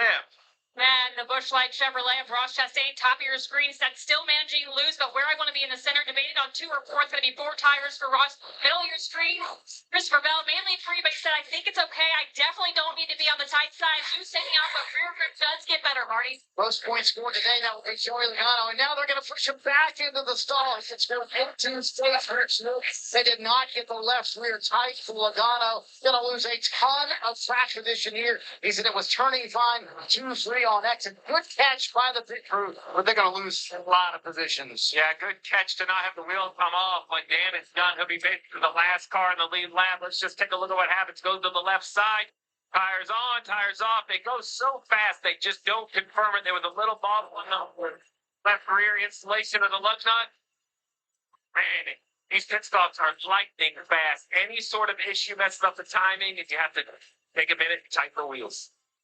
Well, I'm going to say I haven't really counted the 22 team out of many races before, so I'm not going to count them out of this one, but the chances of them winning have gone down exponentially with this error on pit road. So Joey Logano and that 22 Shell Pennzoil Ford Mustang and that whole crew, slow stop, did not get the left rear tight, had to back him up in the box again to tighten the left rear lug nut. He is now tail end in the lead lap, 28th place for Joey Logano after finishing second in the first 2 stages today. He hadn't led yet today, but man, he was knocking on the doorstep there. And now he's going to be tail end of the lead lap. And we saw what that did for Bubba Walls, who had a bad pit stop early in stage 2, and he only got back up to 16th. So, and we know the 23's been bad fast today as well. It's going to take a lot of time, and there's only 130 laps left, which is not a lot of time here at Iowa. Laps left are not on his side. Take a quick break here. Restart to begin stage 3. Going to be coming up shortly. You're listening live on KRC.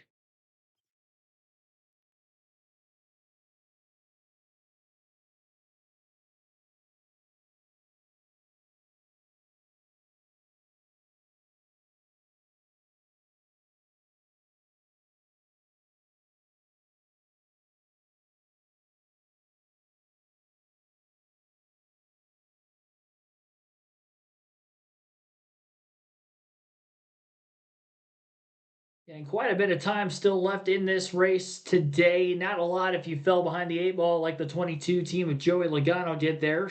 Chase Elliott going to win the race off of pit road, unless he stayed out of the pits again, which I think actually happened. Yeah, I believe Chase Elliott stayed out of the pits again, trying to get to within that final fuel window and then get a caution maybe and come back into the pits. I would assume is the strategy for the 9 team. So they're out there on the racetrack right now. Ryan Blaney is scored in second for the next restart. Christopher Bell third, Ross Chastain fourth, and then you got Byron Gibbs fifth and sixth. Well, Elliott held on to a top 3 spot the last time he stayed out, so I understand the strategy call. I like it. Again, for where he was at, which was outside the top 20 again. Why not?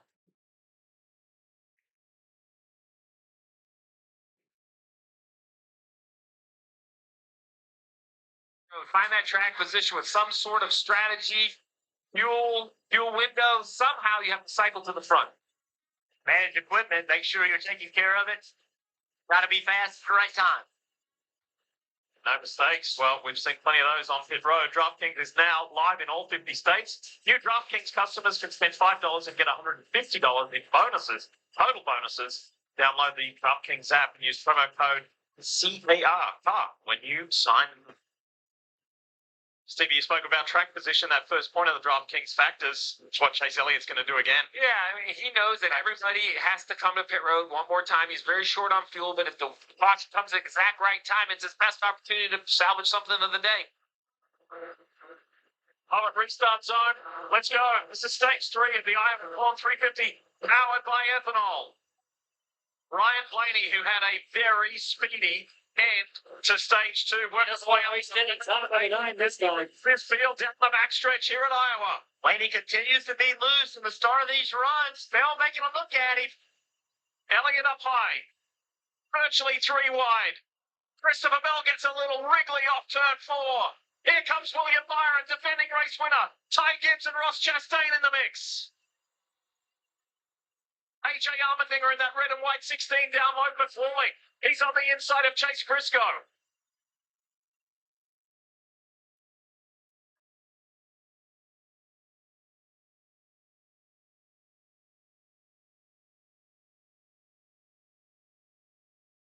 First time the NASCAR Cup Series came here 2 years ago. The man leading the race, Ryan Blaney of Team Penske, won the race.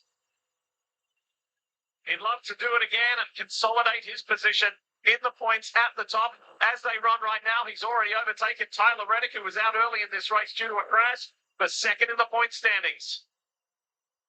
Chase Elliott continues to battle side by side with Bell for the second position. Chastain doing a nice job making the most of the day, really all day, running near the front. Ty Gibbs in 5th, inching his way back into this conversation. And how about AJ Allmendinger in the 7th position from Collett Racing organization, moves to Ram, and the Truck Series gives up their Chevy affiliation or support. And here they are, running inside the top 7 on the final stage of a short track here in Iowa. Well, things are going better and better for AJ Allmendinger. They're going to the worst side for the 5 of Kyle Larson. He was just pushed to the garage area. Started on the front row, showed so much promise early on in this Iowa Corn 350, and it's all gone south.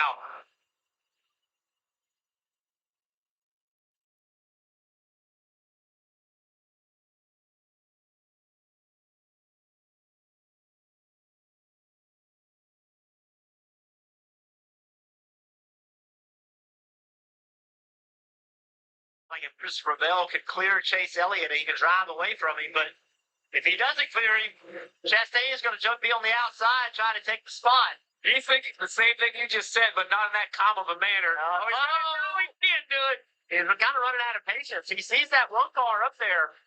He's like, I got to make this pass. That time, Chase lose, so corner entry. Christopher Bell going to take advantage of it.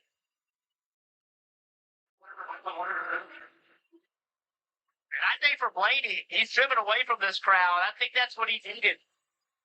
Seen his car really loose. But when he runs by himself, he's able to put the car where he wants to versus where he has to when he's in traffic. Remember what he did in the opening stage? He was out to almost a 5-second lead. He just left everybody behind. Armendinger down on that low line. Pressuring Denny Hamlin now for 6th place.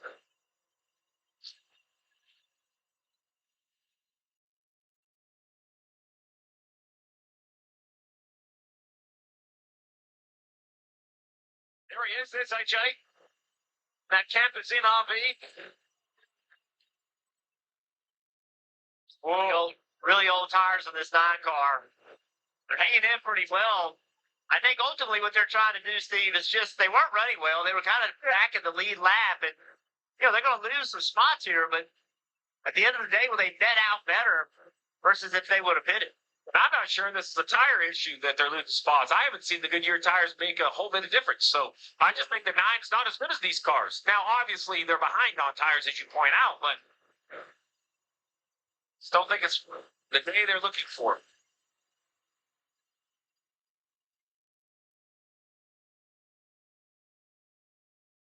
When we were in that last stage break, there was some interesting radio aboard the 11 Progressive Toyota Camry of Denny Hamlin. Have a listen. I'll be honest with you, I got half the rate, so I can't charge and have any idea where So when he says I have no idea where my pedal is, what he's saying is that when you're a driver and you lift off the gas and you go to that brake pedal and you have immediate friction, the car starts to slow down, all that's predictable. You know what's going to happen.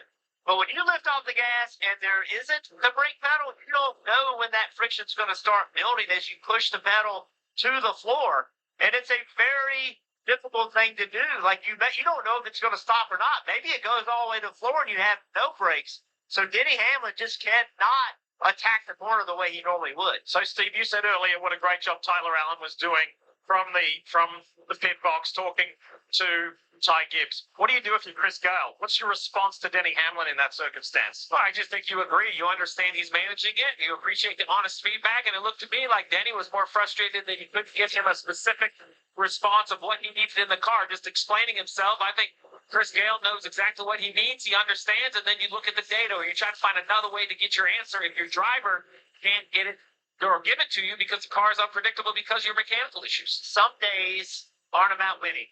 Yes. Right? You don't always have a car for one reason or another that can win.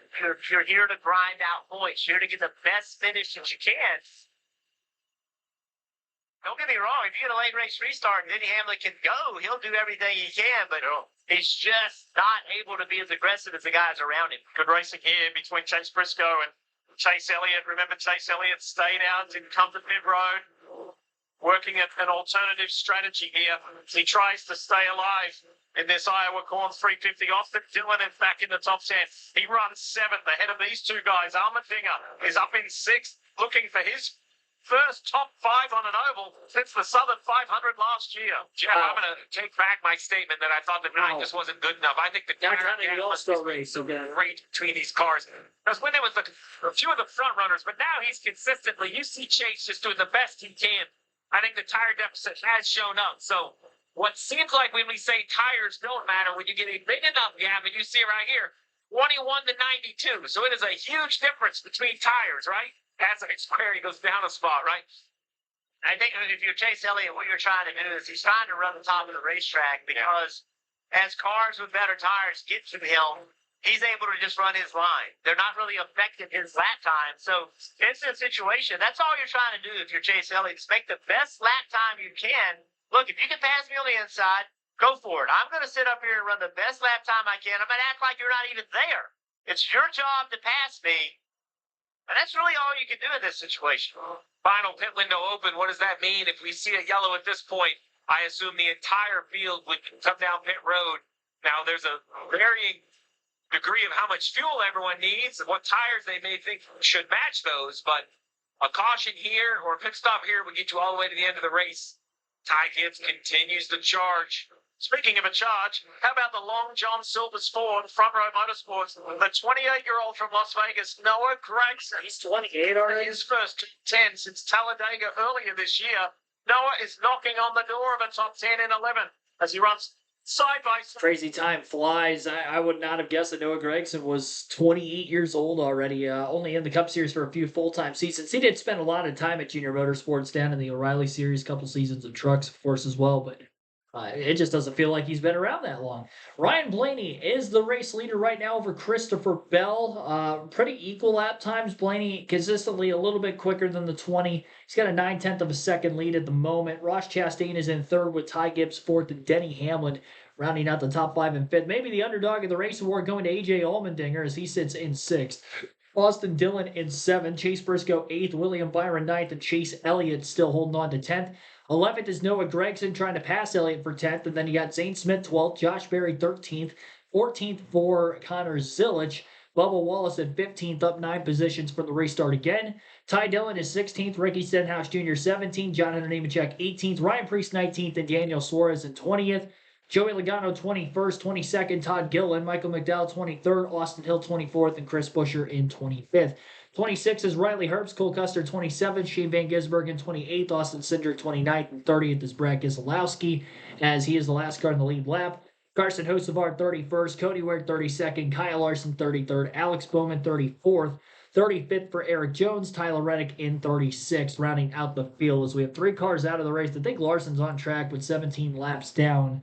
And again, 30 cars on the lead lap, 6 lead changes, 7 cautions in the race so far today. 45 laps have been spent under yellow, 243 complete out of 350, a little over 100 to go.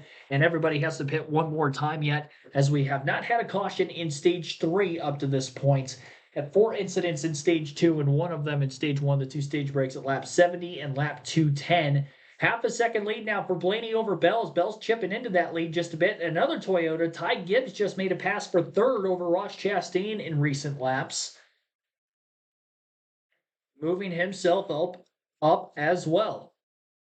Ryan Blaney by far has led the most laps in the race today, 118 and counting for him. Bell 71 laps led. 18 for Chase Elliott, 35 for Bubba Wallace in Stage 2.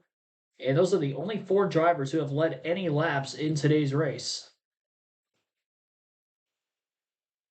2 drivers who started on the front row, Ryan Blaney and Kyle Larson.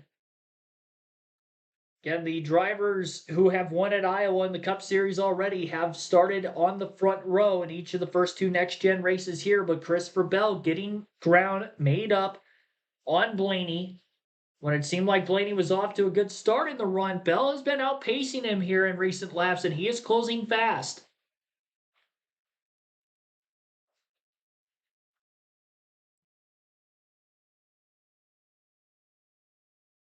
Both Ty Gibbs and Christopher Bell have been outpacing Ryan Blaney the last several laps, but now that Bell is catching Blaney, maybe going to have to deal with a little bit of the dirty air the closer he gets behind the 12 if they run the same line. And on top of that, getting to him is one thing, making it pass another has been very hard. And we've seen it take so many laps once you even get alongside of another car to make that said pass.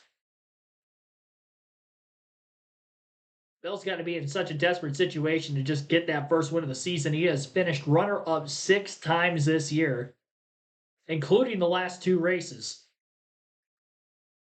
Deep dive into turns 3 and 4. Almost gets to the inside. A little bit of a wiggle on corner exit for Bell. Lost ground on the front stretch to Blaney, who's got the hammer down. And we'll see how long it's going to take for Bell to get that close to the 12 again.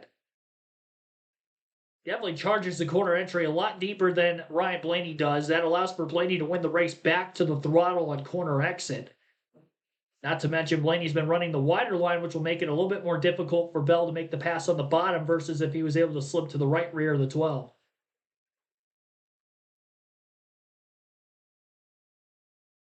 About half a lane lower in the center of turns 1 and 2. Does he get to the left rear corner panel maybe? Bell going to race Blaney clean that time through 1 and 2. He had a chance to get there if he really wanted to. Rolling the center better through 3 and 4. Bell wiggles again off turn 4. Second time that has been the case over the last several laps. Now Bell's going to try a little bit of a wider line than Blaney through turns 1 and 2. We'll see if he gets more straightaway speed. Tried something different, and they were pretty equal that time through 1 and 2. Yeah, Bell's car just much better on the bottom. And drives it in way too deep again and slips up the track through 3 and 4. That's 3 times that he has carried a little bit too much corner entry speed trying to get to or keep up with the 12 car. Slips the rear tires. You can see the front wheels moving back and forth, dirt tracking it, if you will, off turn 4. And that last time he did it, he lost more ground than he did the first couple times. You got to worry that he's maybe using his stuff up every time he makes that big of a slide. Because while the 12 car is getting outpaced right now, he's keeping his car more steady in return. His tires are going to be holding on a little bit longer into the run. Could be trying to save a little bit as well, knowing that it's likely going to be a right side tire only stop when these teams do come to pit road. So you got to save those left sides just a bit. Update on Joey Logano after having the slow pit stop at the end of stage 2. He's picked up 9 positions from the restart, now sitting in 18th.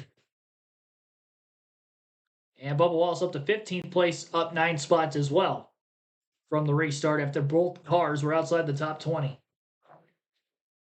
So the biggest movers so far. Bell again to the inside of Blaney through 3 and 4. He didn't really slip up the racetrack that time as much as the 12 just beat him there. And now Bell charges the corner hard again through 1 and 2, trying to beat Blaney to the outside, and he's there. The one thing Blaney couldn't let Bell do is beat him to the outside. That's exactly what he did. He'll rip around him through 3 and 4. Does Bell hold on to the race car? Blaney trying to stay to the inside, but can't do it. Chase Elliott now to pit road for the last time after he stayed out of the pits. He can't go any further on fuel after not pitting at the end of the last stage, so he'll go a lap down for now and hoping it stays green long enough that the field cycles back through on green flag stops, but it's going to be a while before anybody else is likely to come to pit road. 94 laps to go. Christopher Bell leads for the second time today. Blaney now sits in second. 10th of a second back the last time by at the line. Ty Gibbs 2 seconds off the lead in third. 3.3 second deficit to Chastain in fourth. And Denny Hamlin 3.7 seconds off the lead in fifth. AJ Allmendinger 7.3 back in sixth. 7.8 seconds to Austin Dillon in seventh. 8 seconds back to Chase Briscoe in eighth. William Byron in ninth. 9.1 back. And Josh Berry up to 10th now at 10.4 seconds out of the lead. Blaney is losing ground fast. I wonder if they maybe made an adjustment change under that last caution to the 12, because that car just does not look like it's holding speed like it was for most of the day before.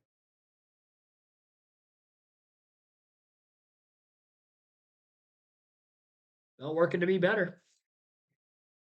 Yeah, I mean, outside of the stat line that the driver who has won this race the first 2 years had started on the front row, also the driver who had won this race the first 2 years led the most laps in the race. Now, Blaney has led the most laps so far, but if Bell were to lead, say, to the end, he would catch Blaney. Bell had 75 laps, led to Blaney's 129 with about 91 laps to go.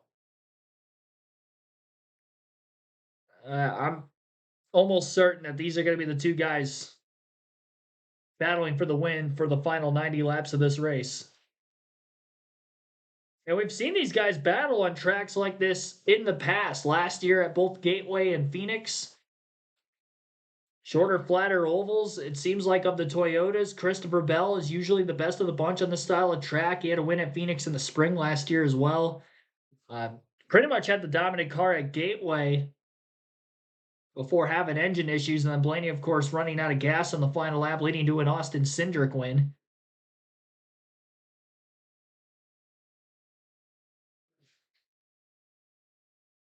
Both led a ton of laps in the fall race at Phoenix last season, and Blaney went on to win that race as well as the spring race this year. Blaney a winner at Iowa before, while Bell hasn't won at Iowa Speedway. He's had good runs here. Top 5 finish 2 years ago in 2024. Trying to be a couple spots better today.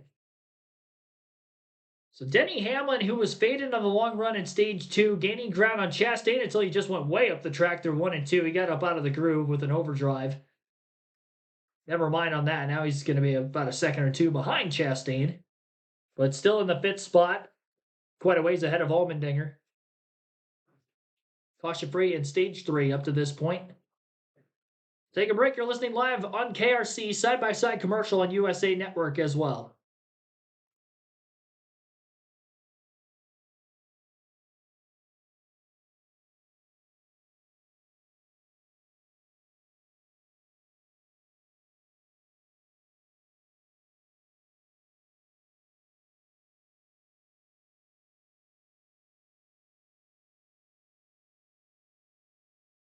Yeah, Blaney took 2 tires. That's why he won the race off pit road.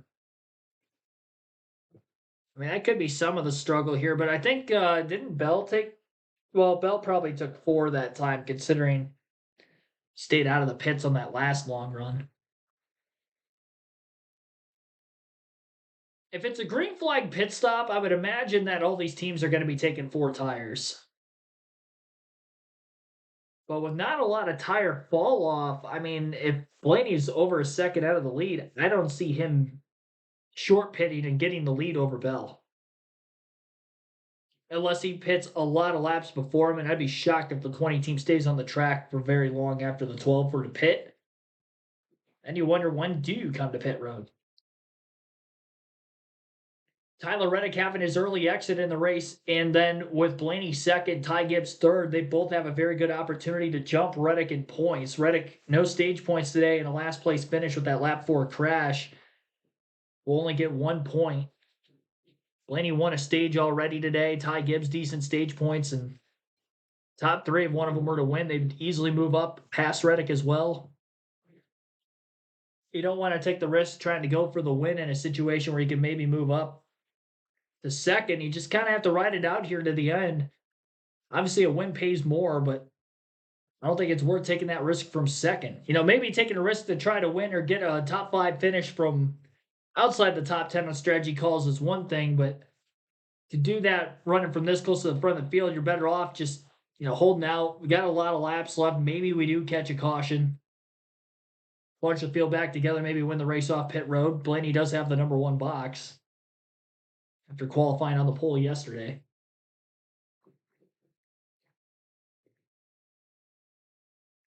Return to the racetrack, 17 laps down. He went to the garage for more repairs.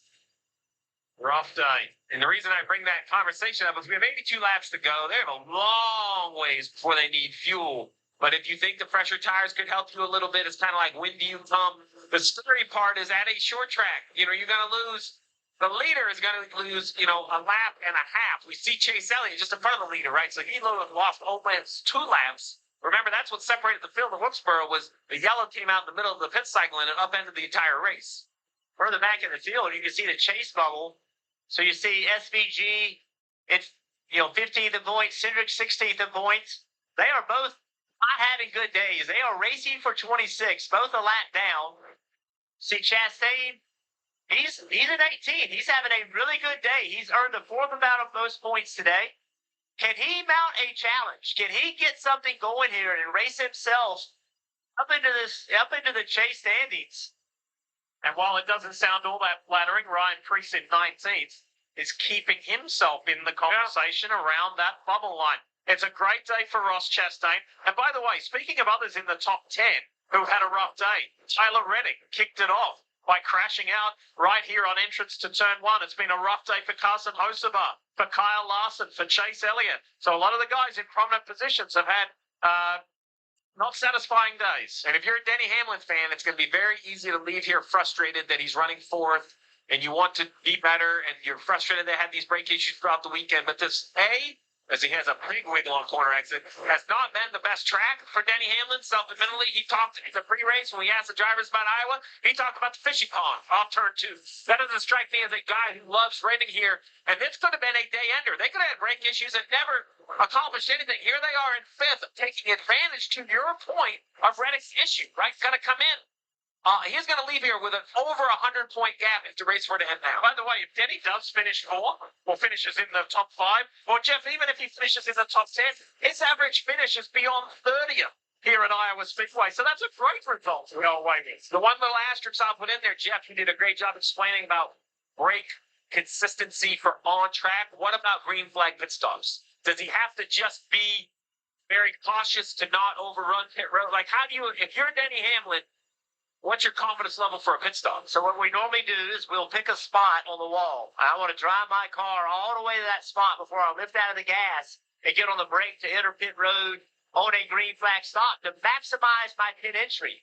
I'm going to back that up. I'm going to back it up a mile. I mean, I'm talking 10, 15 car lengths to make sure I know where my brakes are, make sure I can get it slowed down and not speed, because all of this work could just go completely away if I get caught speeding. A moment for both Blaney and Gibbs. It looked like Gibbs was going to capitalize on Blaney's moment, and then the 54 had one. He looked like he was down the street at Knoxville in the 360 wing sprint right there, chasing that thing tail to the right. Ran through it.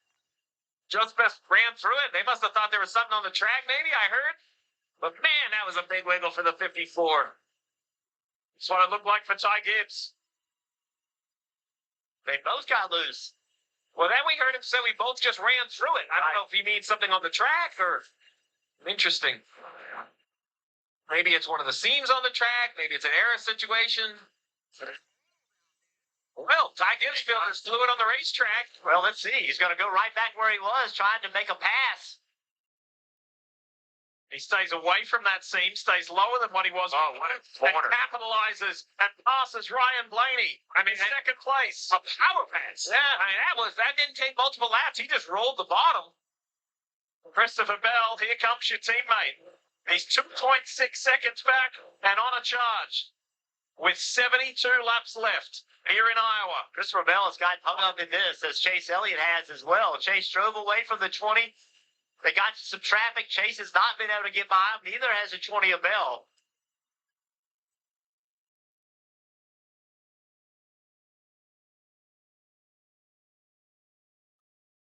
Still more about the race leader.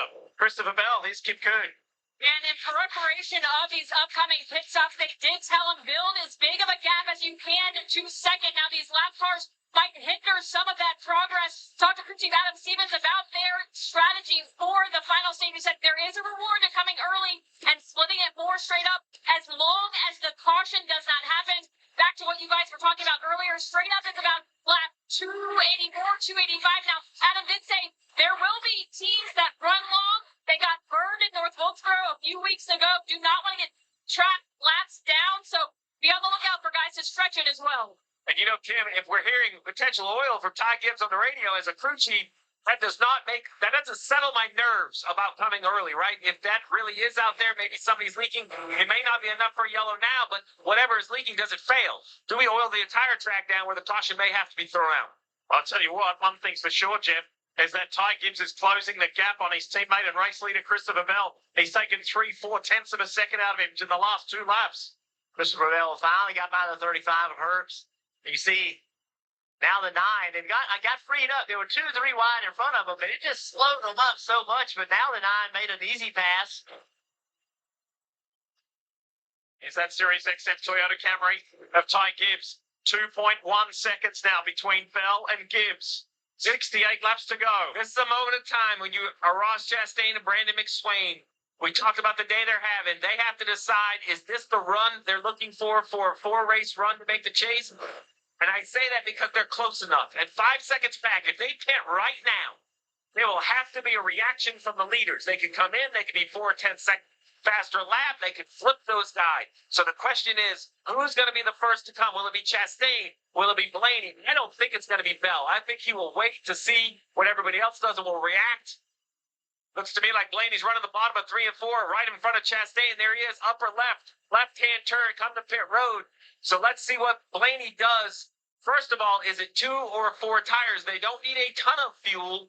I imagine it'll be 4, but this will set the tone of what everybody else will be forced to do. Who reacts first? Is it Christopher Bell? Is it Ty Gibbs? We will see. Marty, take it away. Yeah, it's interesting because Jonathan Hassler's kind of been contrary to the entire field all day long. Remember, right sides only on the last stop for Ryan Blaney, but a teammate, Joey Logano, made back-to-back right side runs work, but Hassler's going to go with tires. Blaney at the end of the run said, Bell's caught lap traffic right now. I mean, it's not a bad time to pit. With 65 to go. If it stays green, of course, that's a good gamble. 20, just stuck in traffic still. Adam Stevens is probably thinking we are bleeding time. This is going to hurt us even more. Do I have to react? Do I have to come? What about Ty Gibbs back there in second? There's Hamlin to pit road safely with the brake issue. Dave Burns, he's coming your way. Eddie Hamlin, the first 20 laps said the car was tight, then it went neutral side. Now it is showing loose. They will indeed take over tires to get the stuff fuel steady. Oh, Phil. Traffic Gibbs has closed that gap to 1.7 seconds. What a fight between the JGR teammates. And what does Blaney's first stop do? Being the first to stop, I should say, against these Toyotas. We'll find out. There's the Menards Ford. Yeah, he's fighting through traffic a little bit right there. But even that lap with the traffic, a half a second faster than the leader. Doing a Jason Digger. I know it's this morning. If you get it close, make it happen in a short track. And he has today. In a really impressive run from the Corlick driver. Watching the race leader on the right-hand side of the screen. Christopher Bell, when does he come? Jonathan Hassler may have made the pit call to win this race by gambling and bringing his driver in early. I love the aggression. Well, the question is it 20 matching? Well, he's already waited so long that I feel like he has to keep running because I think he's going to have lost the lead to Blaney at this point because Blaney's out there running. Blaney's out there running 24 fours to, 3/10 a lap. Maybe he hasn't lost the lead yet. And he's got a little more clear track ahead than what Christopher Bell does, who is still dealing with traffic. There you go. This time, Adam Stevens has watched the gap shrink. He believes now he can pit from this lap still in front of the 12. 4 tires to the 20. Top screen is Bell. He's going to run the bottom right here. He's already waved. This is a kind of a tricky entry. Getting below the orange box, not so hard, but you got to make sure you get around the corner. Everything looks good so far. Bottom screen, Blaney. He's going to have to run a whole nother lap, and then we'll compare on pit road exit. The 54 chasing the 20 on pit road. So both Ty Gibbs and Bell on pit road, Kim. And Christopher Bell saying it's pretty good. Give me the same thing. Asked his crew chief Adam Stevens, is it 4 times or 2? He said 4. We've got to cover the 12 as they finish up his stop. And Ty Gibbs, they asked Ty Gibbs what he wanted to do. Right side, totally forget it. The 20 on pit road. Now it's Gibbs at first. Blaney on the racetrack. Let's see. Gibbs is exiting right now. Blaney just entering turn 1. Can Gibbs get up through the gears? I believe Blaney will get Bell. Right there, Gibbs. Upper left to right. There's Bell. There's Blaney. So Bell counters Blaney, but in the mix gets passed by Ty Gibbs. Tyler Allen making the 2-tire call now. Will 2 tires hold off the upcoming fresher 4 tires? And remember, they still need Chastain, Briscoe, Berry, all these other cars to pit. And there's still 57 laps to go. It is on between Gibbs, Bell, Blaney, with Chastain being the outlier. What a call by Tyler Allen to take 2 tires. I don't know if it'll work or not, but he has given his young driver control of the race for those that have pitted. There's still a lap down, which is scary. Right, Chastain right here is the leader. Gibbs needs to unlap himself. As soon as he passes the 1, pressure goes away because of caution. You can just stay on the racetrack and you will cycle to the front. And just think about where this 54 was earlier in the race. After that mishap on pit road, went to the back of the pack, and this young man drove his way through. Okay, the maturity of Gibbs, but he's got to get this pass done. Chastain doing a nice job of holding up Gibbs, but as this happens, the 4 tires behind him is starting to catch. Yeah, that was a big loss right there, Kim. And let's follow the pit stop of Chase Briscoe. Came down from the 2nd position. He's been fighting really the same thing all race. That's free in. Same problem yesterday. Overall, besides that, happy with the race cars. They put 4 fresh Goodyear tires, Sunoco fuel in that Toyota. Tell you what, Christopher Bell is closing that gap on Ty Gibbs. There's a little bit of traffic in between them. But watch for that 20 to emerge. Look to the right of your screen. There it is. Here comes Bell. Traffic is so important in this situation. Who can get through that traffic or older tire traffic the quickest? We saw Gibbs get hung up a little bit with the 1 car. Can the 20 get by quicker? And all the cars that have yet to pit are hoping for a yellow right now. This would really cycle them to a very good finish of the day. Oh, Bell through the plate. Oh, man. 3 wide with Christopher Bell splitting Chastain and Stenhouse. Bell's He needs to do that. He could not get hung up behind 2 guys running side by side. The 47 just came out on fresh tires, so he's going to be fast. And now the next car that Christopher Bell can see out of his windshield is his JGR teammate Ty Gibbs. Down the backstretch into turn 3. Let's take you back a moment ago to show you the Busch Light smooth pit stop on a day where there's been so many mishaps. How about this one, Steve? And what a job on the gas man. He needs to be efficient and instant plug in a clean right side tires. I'm going to give credit to Tyler Allen. He made some difficult calls over the summer to score stage points at some of the road courses. That's locked him in the chase. That lets him gamble in moments like this. As you see on the 20, who has a nice 4-tire stop, but the extra 2 tires, no match for the 54 Ampere road. But will they be the answer on the racetrack? Well, he's got track position, but does he have enough speed to hold him off? The last lap, Bell was about 1/10 of a second faster than the 54. Oh, that gap has closed considerably. Past Austin Hill in the 33 goes Ty Gibbs, but his teammate is storming.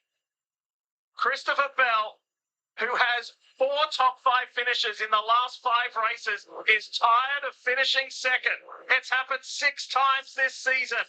He wants to get his first win of 2026, his first win in more than a year. Here he comes. You also have to remember, Dick, how many people have made mistakes today on the racetrack, pushing, trying to get everything they can out of the race car. You have to operate on the edge, but if you cross the edge at this racetrack, you will pay the price. I think Bell lost time It's right there. game on between the teammates. What a fascinating just cycle that was. Wow, Gibbs loose. Lap before that, Gibbs was faster than the 20. A little bit of traffic now for Gibbs, though. The 7 of Suarez. If he's still there on exit, that'll be a huge penalty for the 54. He is. I almost want to say to Eric Peterson, don't rip the track up, don't resurface it. The way that it is right now, it gives us such dramatic racing. And just the attitude of the cars and how the drivers are forced to respond and catch. I am fascinated, though. Remember, these corners are brand new, only a couple years old, and they go all the way from the white line to the top of the new pavement. If that goes all the way to the wall and the progressive banking is there, are we literally going to see cars from the apron to the fence? Oh, I'll tell you, last year, or 2 years ago, when they paved just these parts of the racetrack, the drivers wanted to pave the whole thing because they thought you would race from the white line to the wall. I would think that Here's too. Tyler Allen, crew chief for the 54. Left rear tire says no, meaning the older left rear tire is probably very loose. While we are captivated by what's happening at the front of this race, let's work our ways back a little bit. Zane Smith runs in 3rd. Honor Zilich runs in 4th. Bubba Wallace in 5th. There's been some movement within the top 10. Now look at Bell. He's within a car length of his teammate. Heard Gibbs talk about it. Left rear tire says no. He tries to lean on it, stand in the throttle. He just does not have the rear grip that he needs. When do we see those guys at the front of this field like Chastain and Gregson and others come in and open it wide up for these guys with 44 to go? And they can run probably 20 more laps. So at this point, I would run all the way to the end, still hoping for that yellow. Crew chief versus crew chief. What's this like, Steve, when you go head-to-head with a guy in the same company? Well, there could be just a more differing resumes. Look at Tyler Allen, a win this year with the 54, 59 starts on top of the pit box, a huge future ahead. But we look at who he's racing against. Adam Stevens, over 400 starts, 41 wins, 2 championships. He's done this for over a decade. Tyler just getting started. Adam Stevens has been there, and they're both at the same organization. Remember early in the race when Bell was trying to pass Blaney? This is what he did. He ran the bottom of the racetrack, ran the bottom. That drug Blaney to the bottom of the racetrack. And then as soon as that happened, Bell jumped to the outside. I wonder if Bell's trying to set up Gibbs the same way. Hey, we've got an answer on those. Zilich and Smith and Bubba Wallace, they're all in. They're on the Busch Light pit road, so that's opening things up even more for the 2 drivers we're watching now. See, Bell went to the top and immediately Gibbs drives his race car up there to block that air. See what they do over here. Still waiting for Chastain, Gregson, Nemechek and Gilliland to pit. What a fascinating scrap between the two Joe Gibbs Racing Toyota teammates. Now they're catching this car. How is that going to affect catching the 34 car? How is that going to affect how the 54 car drives? How can Bell take advantage of it? And you got the 38 coming out on new tires. Will he be a factor? Bell just loves the outside of the racetrack. 8 cars on the lead lap right now. They're coming across the line, and Ryan Blaney, who was closest to them, has just crossed the finish now. There's Coach Gibbs watching his drivers, one of them his grandson, put on just an epic fight here in Iowa. Yeah, Blaney's about 3.5 seconds off of Bell. He's got to make this pass right here. He cannot mess around with Todd Gilliland. You see how far he drives into the corner. Did exactly what he needed to do. 20, though, I would stay close the gap. If he can just roll past the 34 right here. Oh, he does, too. He is right there on the bumper of the 54.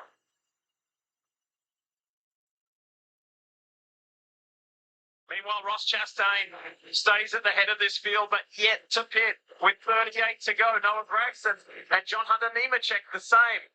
Before it opens things up for the 54, who has the effective lead right now, but not the real lead of the race. Oh, big mishap for Bell. Christopher Bell with a big slide. It's going to buy Gibbs a little bit more time. Look at the gap it created.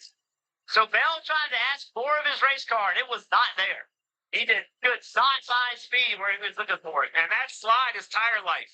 You have angered the tires. They are not going to want to recover quickly.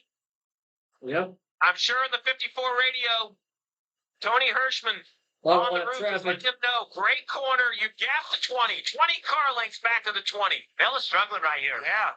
Settle in. Cool those rear tires, Ty. You have a gap. He has traffic.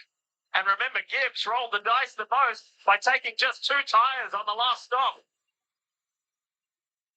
34 laps to go at Iowa Speedway. Still have some cars that have to hit pit road for the final time that are up at the front of the pack, like Ross Chastain, who leads, Noah Gragson in second. But Ty Gibbs, who has already been to pit road, sits currently third with John Hunter Nemechek in fourth, who also still has to pit. Christopher Bell in fifth has made a stop. Todd Gilliland in 6th place hasn't pit yet. 7th, Ryan Blaney has been to pit road. And currently last on the lead lap, Daniel Suarez in 8th has not pitted yet either.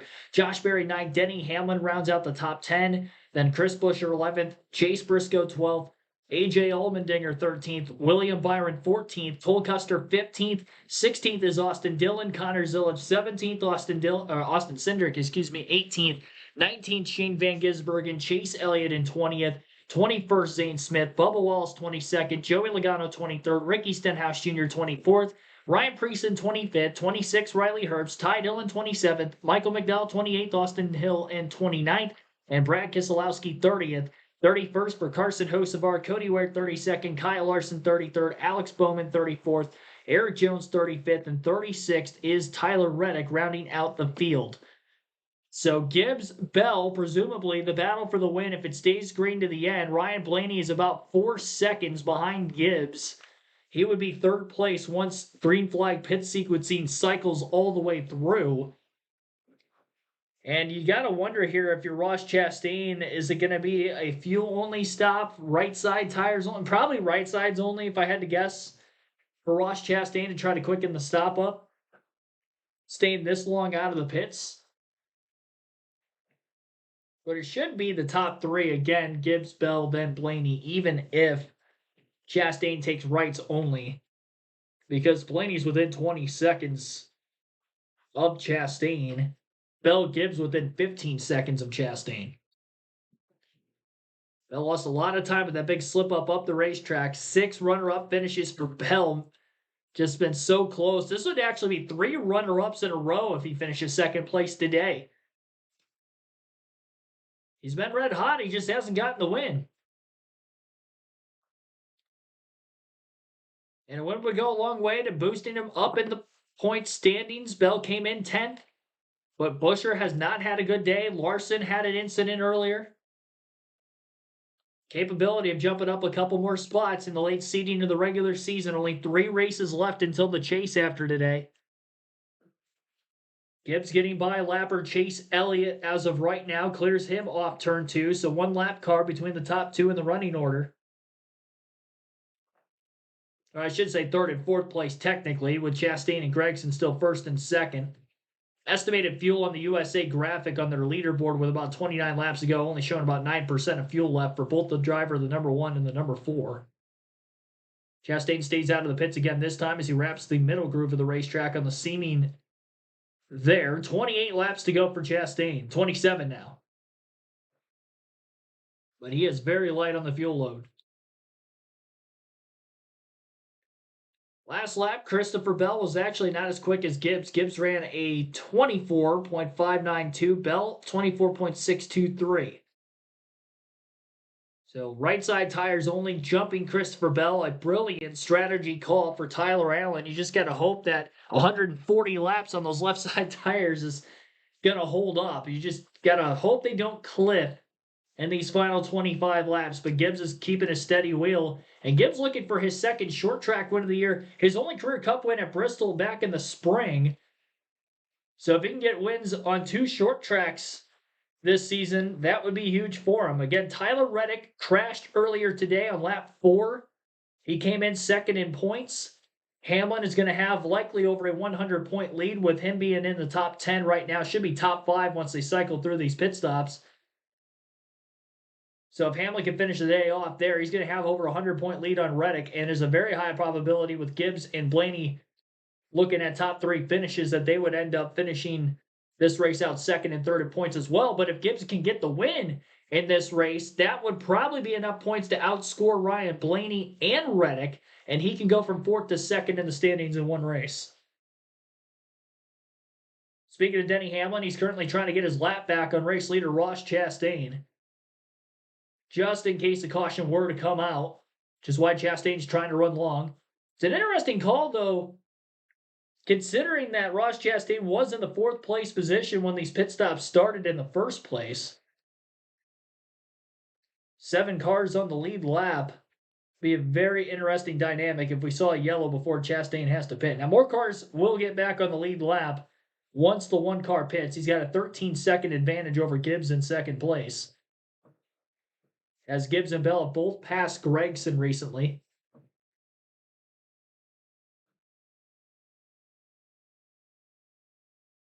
Bell starting to get ground back on Gibbs. And a challenge for the race win. Still 22 laps to go. Obviously, there's enough time to get there. Caution free in stage 3 so far. This is the longest green flag run of the day, as we have had this last about 110 laps. And that was after we had 4 cautions for incident in stage 2.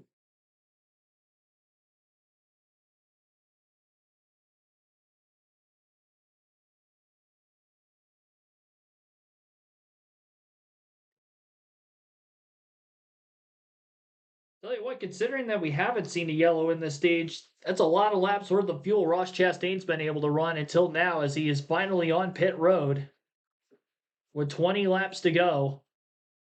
It is a splash and go stop for Ross Chastain. Just enough fuel to make it to the end, and they're going to try to keep that car up inside the top 10. And he was running 4th when the pit stop started. Hamlin is cycled ahead of him, so is Briscoe as he tries to get up to speed right now. It's looking like he is in 8th, but Josh Berry, Noah Gregson self to pit, so he's looking at about 6th place. Gregson finally to pit road, still waiting on Berry to hit the pit lane. And then once that happens, everybody will have made their final stops of the day. Bell within a half a second again. Blaney losing time to the top 2 ahead of him. He's now 6.7 seconds off of the race lead. That last lap was almost a half a second slower than the leaders. Might have had one of those bigger mistakes getting up out of the groove, as we've seen several drivers struggle with today in overdriving the corner entry. Seems like it's happened more in turns 1 and 2, but it's happened on both ends of the track. Seems like the crashes have more happened in 1 and 2, though I've seen Christopher Bell in particular slip when charging Blaney in the second stage, and now Gibbs here in stage 3 more in 3 and 4. When he is missing the marks, that has been where it's been. Racing his way by Carson Hocevar, the lapper, as quickly as possible was Christopher Bell. Ty Gibbs did a good job passing the 77 fast as well.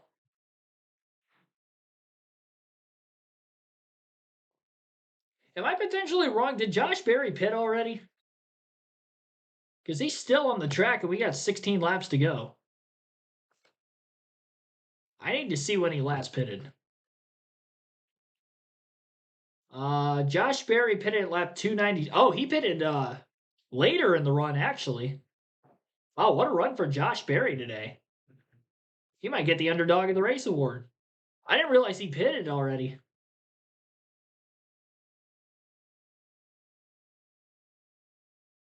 Yeah, he's having a stellar run. He's had a very, very rough go this season. 33rd in points for Josh Berry entering the day. He has not finished in the top 5 once this year, only 3 top 10s. So looking for his first top 5 of the season, that'd be huge for that organization. Always good to see the Wood brothers running well. And after the pit cycling, by the way, we are up to Connor Zilich being the last car in the lead lap. Zilich is scored in 12th. So we will have more lead lap finishers than what we had at North Wilkesboro in the last short track race, it appears. Bell's not done yet after Gibbs. He had that big slip up, and it has taken quite a while to get back to Ty Gibbs. Definitely longer than I would have expected for him to drive back, but it is not over yet. And remember that Bell took 4 tires under the last pit stop. Gibbs took only right side tires. That leapfrog Gibbs ahead of Bell in the running order. And actually, it leapfrog. He was already in front of Blaney. He had passed Blaney before the stop, so it did leapfrog him ahead of the 20 car.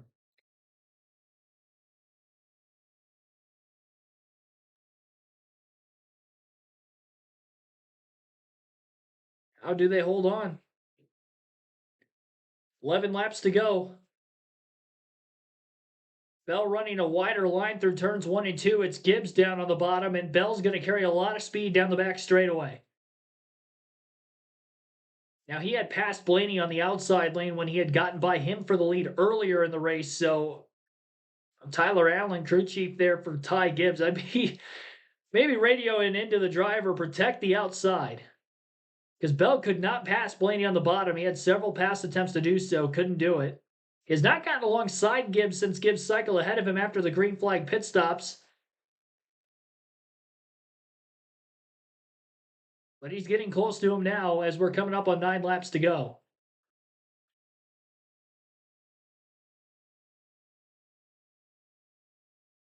It's going to be a tight battle down the stretch with 2 more Joe Gibbs Racing Toyotas. I mean, there can't be a guy on the track right now hungrier for a win than Christopher Bell. Second 2 races in a row. 6 times on the year total he's finished runner-up. Another slight wiggle of the car in turns 3 and 4, losing maybe a half a car length or so. Every little bit matters this late in the race. And the lap's going by quick here on a short track. Heading into turns 3 and 4 this time, Bell definitely charging the corner entry a lot harder than Ty Gibbs is. Bottom of the racetrack, Bell gains a lot of ground, doesn't wiggle as much that time, and he's within about a car length behind the 54. There's another lapper up in front of the leaders. Bell charges to the outside through 1 and 2. He's up in the gray, and he's going to lose ground. That was a gutsy move, and I'm surprised Bell actually didn't lose more time than he did. Charging the entry that hard, that high into the corner. He had his right side tires above the fresher asphalt. And with 6 laps to go, he is running out of time. Gibbs needs to pass this lap car fast. He'll try to get by him on the outside through turns 3 and 4. Christopher Bell in the 20, charges hard on the bottom of the racetrack on corner entry, sails up wide, close to the wall off turn 4. All the time gained is just under braking, it seems like, for Bell. They're pretty even getting back to the gas. Just rolls the corner so much deeper with those fresher left side tires. They're really the main advantage here because otherwise these two are probably equal on speed otherwise. A lot more lap traffic coming up. There are side-by-side cars within a half a second in front of Ty Gibbs. Now they're not side-by-side anymore, and one of those cars is going to pull up out of the way. I believe that was Shane Van Gisbergen in the 97.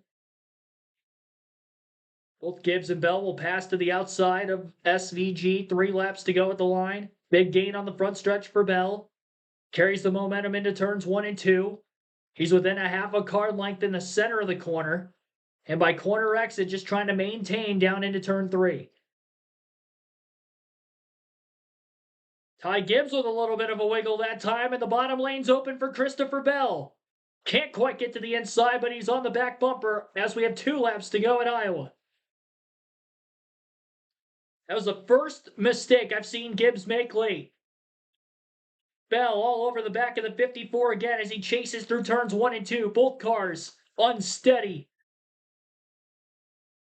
Into 3 and 4. Bell slips the rears on entry. Gathers in the middle of the corner. Gibbs pulls away a slight bit off turn 4, but Bell still within reach. 1 lap to go at Iowa. Lap car, Brad Keselowski on the bottom lane. Gibbs having to work the outside wiggle. So does Bell. Both cars on the edge of control. Gap had been widened out quite a bit for Ty Gibbs. And through turns 3 and 4, the race is going to be over. Bell, another hard charge, not going to get there. And Ty Gibbs gets career win number 2 and his second short track win of 2026. And Christopher Bell, for the 7th time this season in the 3rd race in a row, has finished 2nd. And we'll have to wait at least another week to try to get that first win of the year. Ryan Blaney brings it home 3rd. Underdog in the day, Josh Berry for the Wood Brothers finishes 4th. And Denny Hamlin rounds out the top 5 in 5th. Chase Briscoe with a 6th place finish. 7th, Parash Chastain. AJ Allmendinger 8th. William Byron 9th. And Austin Dillon with back-to-back Iowa top 10s. Connor Zilic 11th, first car. 1 lap down, had a great day. Qualified top 10 stage points in both stages. 11th, I'd say pretty solid for the rookie who's had a very rough go this season. Bubba Wallace finishes in 12th. 13th for Chris Buescher. Joey Logano had that slow pit stop after finishing 2nd in the first 2 stages. Unfortunately, set him behind and he wasn't able to come back, but again, got to 14th. Chase Elliott finishes 15th. 16th place finish for Zane Smith. Noah Gragson 17th. Ricky Stenhouse Jr. 18th. John Hunter Nemechek 19th. And Ryan Preece in 20th. Riley Herbst 21st. Todd Gillen 22nd. Daniel Suarez 23rd. Ty Dillon 24th. And Michael McDowell 25th. 26th for Austin Hill. Brad Keselowski 27th. Cole Custer 28th. Austin Cindric 29th.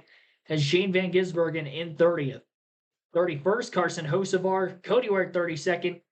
Kyle Larson 33rd, Alex Bowman 34th, Eric Jones 35th, and Tyler Reddick 36th, rounding out the field. 9 lead changes, 7 cautions, 45 caution laps, 2 hours, 57 minutes, and 47 seconds.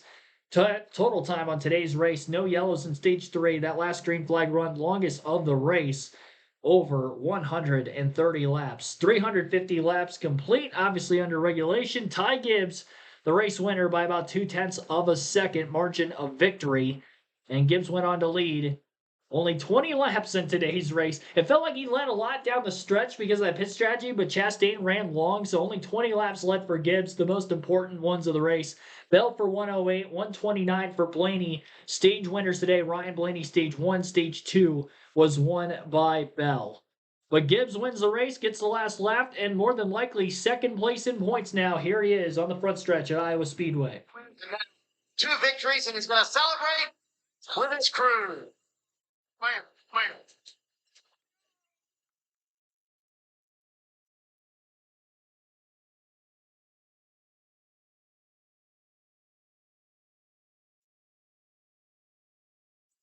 including his teammate Christopher Bell tracking him down. How did you keep your composure with Bell gaining on you every lap, it seemed like, Ty? Yeah, I just had to keep my head down, gel up, and stay in it. So I appreciate my team, Tony Hirschman. All glory to Jesus Christ. I want to ask you about Tyler Allen's two-tire call, and you and I have had so many conversations this year about how this team has gelled. What's really spurred that on in 2026, Ty? Yeah, just people that want to support each other. We have a big step from last year, obviously, and I really appreciate it. But I really appreciate all my teammates too. I wouldn't be here without all my teammates as well. Week in and week out, just help keep developing the program, and obviously we're all up front for a reason. So, I really appreciate Denny and Chase and Christopher for all their help, obviously. You had to work for it today because you had the problem on pit road early on. You went back to 28th. At that moment when that happened, Ty, you were running fourth. What did you say to yourself? Let's lock in, hammer down. All right, Ty Gibbs in front of the sold-out crowd here in Iowa. He wins for Joe Gibbs Racing. Jim? And his teammate Christopher Bell settles for second, his 7th runner-up finish of the season. How does this one sit with you? This is what you call a bad second place finish for sure. But I don't know. Say Ty did a really good job. He did a great job managing the race. I could tell that he was slipping and sliding around, and similar to last week with or 2 weeks ago with Corey Heim, he just didn't make mistakes. So P2. There you have it. That's Christopher Bell. I saw a graphic at the bottom of the screen. Bell actually gained 4 spots in points day. He jumps from 10th to 6th. So solid points day. Obviously wanted to win. That could have been even that much more better for him in the standings as well. But nonetheless, a solid performance, and momentum is riding high. You got to imagine Bell could be one of the favorites for the championship entering the chase. He has been red hot in this summer months. Congratulations, Ty Gibbs. Race win today. Iowa Speedway in the Iowa Corn 350. He also has momentum riding high. He's had a great summer as well. Hope to see you guys next weekend. It'll be a Saturday night show, Richmond Raceway next week. Truck and Cup coverage only. O'Reilly Series will be off. So Truck Series will be Friday night, O'Reilly Series off, and then Cup will be Saturday night. And Cup practice and qualifying will be Friday afternoon at about 4:30 p.m. Eastern. We'll go live for that one. So doubleheader Friday, and then Saturday we'll be here for the main event. First Saturday night race of the season out of 3 over the next 5 weeks or so. Thanks for watching. Be sure to hit the like button if you haven't done so yet. Subscribe for more NASCAR content, live commentary streams like this every NASCAR race weekend. I had a lot of fun with this one. Good race all weekend here at Iowa between O'Reilly and Cup action. Hope for more next week at Richmond Raceway. Another short track on the horizon. Thanks for everybody tuning in again. I'll see you next week.